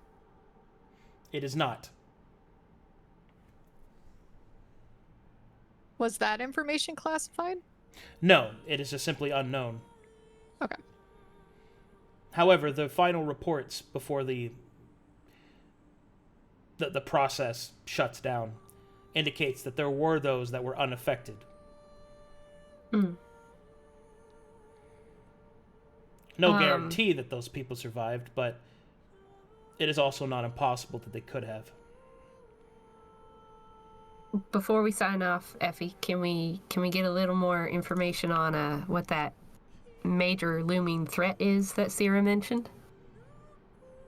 Okay. And she goes to look. That one's easy. It is a fallen astral marine, corrupted and driven mad by the results of Operation Silent Star. And it's on the ship? It is on the it is on the ship, and it is closing in on the position of where the surviving subjects are. Can we tell which direction it's coming from? The opposite side of the tram. Let's just run the tram over it. So it's not coming from where the Voidka shadows were originally, where we landed. No, it's coming from a different position. Interesting. So it's a different threat. Is it going to intercept the tram tracks? No. No summon train. Well, Maelie, it seems like if we go and try and get these survivors out, we're probably going to have to deal with that astral marine. Right. But it also seems like whatever other star mages were called here, most of those escaped, though it wasn't just some sort of trap.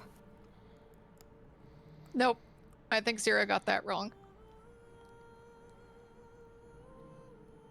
Well, all right. Thanks for getting more information with me. You're welcome. Can Effie make a query into, like... Basically, she wants to know how these people survived in that room this long. Like, was that a food storage area or some sort of pod room? The area that they are currently in, it appears that by some small mode of fortune, they had put themselves into a barracks and are supplying themselves off of a disabled vessel that contained food for a long voyage. They've been able to maintain this position, but only for so long, as slowly the corruption of the results of Operation Silent Star is pushing in around them. There is remnants, at least on the records, of astral magic being used by one of the survivors, holding back the tide, but only for so long. Oh, I just thought of another question. You should see if there's some sort of, like, I know the construct was trying to purge, but you should see if there's some sort of, like, way we can actually succeed in keeping the parasites from spreading. Effie looks for that information.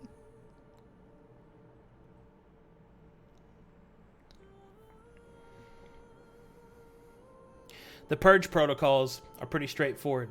The containment field has to be reenacted over the Voidka to prevent the spread, and then the constructs are designed to deal with that which has spread. The problem is that there isn't enough automatons. Right. So once we're infected, that's it. Correct. Well, but also, like, if we save the survivors and let's say the ship destructs, because it goes, haywire with all that Voidka, will it create another problem? Will there be, like, parasites floating around in the sea and landing on different planets and causing issues? That information is not available. Ugh. We're not saving the ship, Maelie. No, of course not. We gotta save these people and get out of here. Oh. Is there any information about the Astral Marine? There is a lot of information about the Astral Marines. They are the chosen of the Emperor, his avenging hand. They are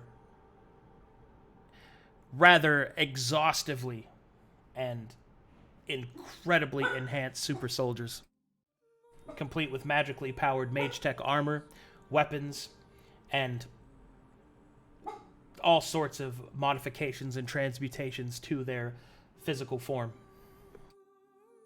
An Astral Marine is an imposing force on their own, but with the with the addition of the infection of the failure, basically the infection of oblivion upon them, they are that much more threatening.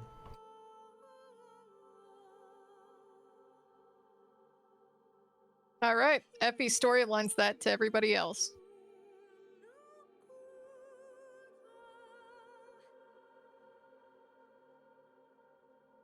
I think I've got questions for Sera now. Thanks, Effie. You're welcome. She comes over and... First of all, Seino, did you get those gloves that I left for you? You left gloves for me? Yeah. Where? Right here. I sure have them in a sec. All right. There you go. Have fun. Takes the gloves. And we have to deal with a super soldier. To probably even open the door to the survivors. Did you guys find up for that? which tunnel is coming through? It's coming. She... Sit sad.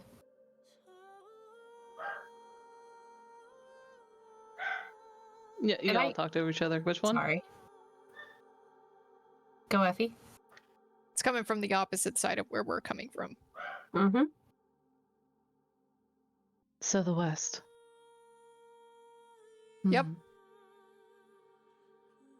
Or it's coming from... Because we're heading east, right? It would be coming from the eastern side, yes. Yeah. So it's coming from the east.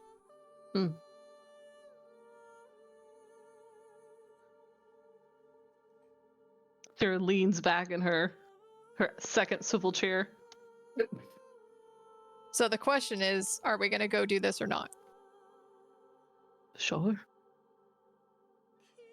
This thing is Omega powerful. You good with that? Good. A challenge. So if these people die again, what do we do? Does Effie gesture to these She's people? invisible. You don't know. Which people, Effie? The ones that died the last time. You could die too. No, I can't. How do you know? And he smiles. Did I And die any last random- time? Just because you didn't die last time doesn't mean you won't die this time. How many times have you died? He counts on one hand. 3. But I can't die. He cracks a smile. Yeah, because Sera brought you back with a potion that I stole. Still not dead, though. She looks at Sera. All right, let's go then. How much time has passed in game, Arcadum? About 45 minutes. She'll look at these people. We need a strategy. We do. Agreed. Right. Is this a map of the galaxy? It's a star map of the area you're currently in, and it's flickering Goody. and failing. She could do a whole like a captain strategy with little pushy sticks and everything. We push stars around. Please tell me yes. You can do whatever you want. It's just minor illusion magic. Oh, good. She's going to make a visual representation of the survivor room, and then all of the million tunnels that go into it. And she's going to pick up a pushy stick, and she'll put 12 little blocks of the survivors, and a big line of the tram. Where does the tram stop? Here? I think it stops outside of a door. Actually, Specifically, it's coming from the east. It'll be here. specifically, it's going west to east, so it comes to here and then stops there, and this is the room. Okay. He's And the going bad that guys way. are coming here? This Where are way. the bad guys? Right All here. right. All right, so she'll get out her not laser pointer for her not PowerPoint presentation. So we will be landing here. The survivors will all be in here. I'm assuming as they have been here for 62 days, there is some sort of magical blockade that they have. Do we have any sort of estimation on when the Marine will be arriving? Soon. Soon, TM. Soon. Within a day. There's a possibility we could arrive there now, be allowed entrance into whatever shields they have, and as a group, attempt to face off against this Marine. Or we could leave the survivors, face off against the group, and upon success or failure, well, they're on their own until afterwards. For the immediate two But options. they would have to take down their barrier in order to do that and let us through the other side. Oh, does the tram go through here? We don't go around? No. We come in the door, and this is coming in an opposite door, and they're doing magic to keep out shit, right? Oh, there's no way we can get to them? Pretty much, yeah. Okay, so we have to go through? Yeah. Yeah. Okay. Scratch option 2. So we just go in and we tell them, hey, we're here to help. Maelie and whatever, or Patty, Mayonnaise, and the other girl have an emotional moment, and then we face off against the Space Marine. Soma. Soma. Like the drug. Facepalm. I do know there are thousands of affected. I do not know how many are with this Marine. Do we know that? It just said the Marine. Did it, when Effie scanned for the Marine, were there any other infected it looked like were with it? Yeah, was it dragging an army along behind it? Yeah. You don't know if they were with it, but there's definitely other infected in the area. It's just that one is the only that level threat in the area. So we saw last time that they have a little bit of a hive mind. That might be the strategy of luring it into the door and then closing it behind it. We also need to ensure we are not attacked on all sides. If there is some sort of astral shield, she'll look back towards Maelie. Do you suppose if we're taking a gamble if it's there, but do you suppose you could make sure that the other areas are kept out? I don't specifically know a spell like that, but maybe. If we have a day to get there and strategize, then maybe, Maelie, you can figure out what you need to do to keep them out. Maybe. Of course, I don't see why, if we've got nearly a day, we just don't go there, get the survivors, and leave before. No, I said that you don't know how long you have, but it's definitely no more than a day. That doesn't mean you have a day. A whole 24 hours? Okay. Mm-hmm. Above board, I think we're going to get there and it's going to come through the door. Yeah, me too. That's what I think. But yep. I think he's giving us the 24 hours if we want to fuck around somewhere else first, then go.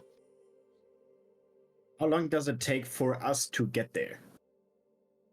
10 minutes. It's a tram stop. Yeah. Yeah. Sera, seeing as how Yes. you just used your teleport to get us onto the tram, can you use it again? Given the rush of power from Effie's Slurpee, yes. Okay. So we've always got that as a backup plan. But like we can last only time. take 10 people.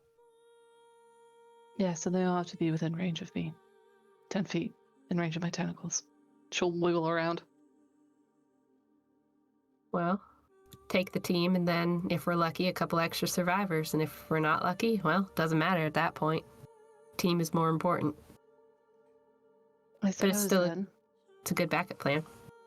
Yes. I suppose then we arrive and take stock of the situation. Agreed. And if we have any extra time, maybe Maelie can learn something to help with the barrier. Also, I got these, and she kind of puts the clubs on the ground, so that way they're not invisible. Looks at clubs. Oh, Yeah, they're clubs. I know what this is. He'll pick one up, What it- and he will start scratching his back with it. No, are that's mine. Put very it back good. down. Put it back down. Sera also thinks it's a back scratcher. She'll use a tentacle to use one. She starts scratching all of her dry tentacle skin off. Luka looks at these and wonders if they're similar to what he saw with the Wakatanta. Yeah. Oh. Remember the Wakatanta? Yep.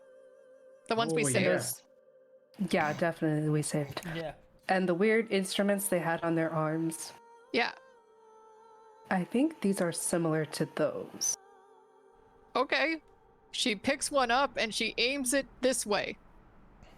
What is this way? This way. Oh, this way. This way. Okay. Okay. And I she, don't think you should fire it. you can't see what she's doing. Did you see her pick it up though, right? She just saw it go uninvisible. And then visible. Oh. And then uninvisible. And she aims it this way. And she kind of shakes it, going pew, pew, pew. Nothing seems to happen. She looks at it further. Can she roll an investigation check to figure out how to use this? Sure. Luka picks up one of the smaller ones. She picked both back up. One of these small little pieces where the handle is feels like you could probably pull on it. She goes to pull on it. Nothing seems to happen. Oh my god. She pulls on it harder. Nothing seems to happen. She looks at the chargey thing that she picked up in the other room. Is there a place that looks like she can maybe plug it in? You can't see that. What? You're invisible. So What is do you mean? So is all of your you can't. Can you see invisible things? She drops it on the floor to make it uninvisible and looks at it. There you go. Careful, don't break it. Everybody sees you do that. Okay. Can I see if there's a place to plug it in so it could charge? Yeah. Okay, she puts it back together and picks it back up. All right. And then tries it again. Nothing seems to happen. Is the thing... But she puts it back down. Does it seem like it's blinking? It seems that... It seems that it fits into the slot that you put it in, but it doesn't seem to be working, whatever it is. Maybe it's broken. She goes back to the room and looks for other ones. Okay, and that's where I'll have to call it, because we are very much Alright. over time. Yeah. We really are. Oh, man. I cast gun. We're trying to cast gun here. She's I wanna- gonna figure it out before we get off of this fucking barge. So, Who gave the I wonder- gnome a bazooka? If we have enough time to go through any of the other crates to find any good consumables, if there is possibly any in them. I'm trying to figure out what I need do to be need doing more for level potions. 7. Because I don't know what I'm supposed to be doing for level 7. Besides get more Because there's a clinic and a bunch of crates, and we have not explored to see if there's any cool potions and stuff. well, that we can also don't find really in there. have time, but we can try and do it off session. You know, like in between while we're traveling. Like, Oh, it wouldn't take much time to look in there. Yeah, I think if we've got under a day, we could spend an hour going through the crates. Yeah. Also, Arcadum, I'm not going to be here next session because of work schedule. I believe. Well, Crow? Yes, but I will keep you updated if I'm going to be here or not. That is an update. Sounds good. Because if you're trying to do something with Damocles, I personally would like to be there. But that's up to you. Alrighty then. Time for fan. Hey, fan art? There's not a lot of it. Crazy. Are people gonna level before, or during next session? Or finish leveling? Yeah. Hope so. You will be leveled before you go into the next thing. Okay. At least I hope so. Jesus Christ. I hope so too. Anyway, this is exactly how I felt when you threw that to fucking Sera, dude. Somebody just started slapping shit around. Nice. Oh, good. I slapped it into the wall instead. Like this is what it is, but it's not. I was trying people not to treat it this way. This is what exactly how I took it. thinking. I was like, is it that? What do you call that? Or what do they call it? It's a deck. And fan Okay, art of it's Sera. that. Okay, I was trying to figure it out. I have Mama activated my Sera? spell card. Protect. Yeah. Oh, wow. She looks pregnant. No, she just got those hips though. That's where my butt mouth is, Storm. Yeah, that's Oh. where the butt mouth is. Oh, so God. You need Salivating butt mouth. Ugh. yeah, so you Constantly need. lubricated. Do you poop out of there? All right, and that's all I needed. You did that, Arcadum. That was you. Is that where the insertion goes as well? I don't really know if she has sex. Huh. Huh. That would be I very thought it- painful. There's I like thought it was teeth in just there, like right? a big open mouth. That's what I was expecting. Is That's it like? what I was expecting it- too. well, Is it like a? Is it like All a, right, like a? Is I it a have to beak? prep for the next game that starts in like 30 minutes, so I'm gonna How go ahead and go. convenient. Yeah, I'll see you How guys. convenient. Thanks for watching, everybody. Thanks for supporting. Thanks for being all up in here. Thank you guys so much, and thank you for the 312 sub points. I'll see you guys in 30 minutes for the next game. Bye bye. All right.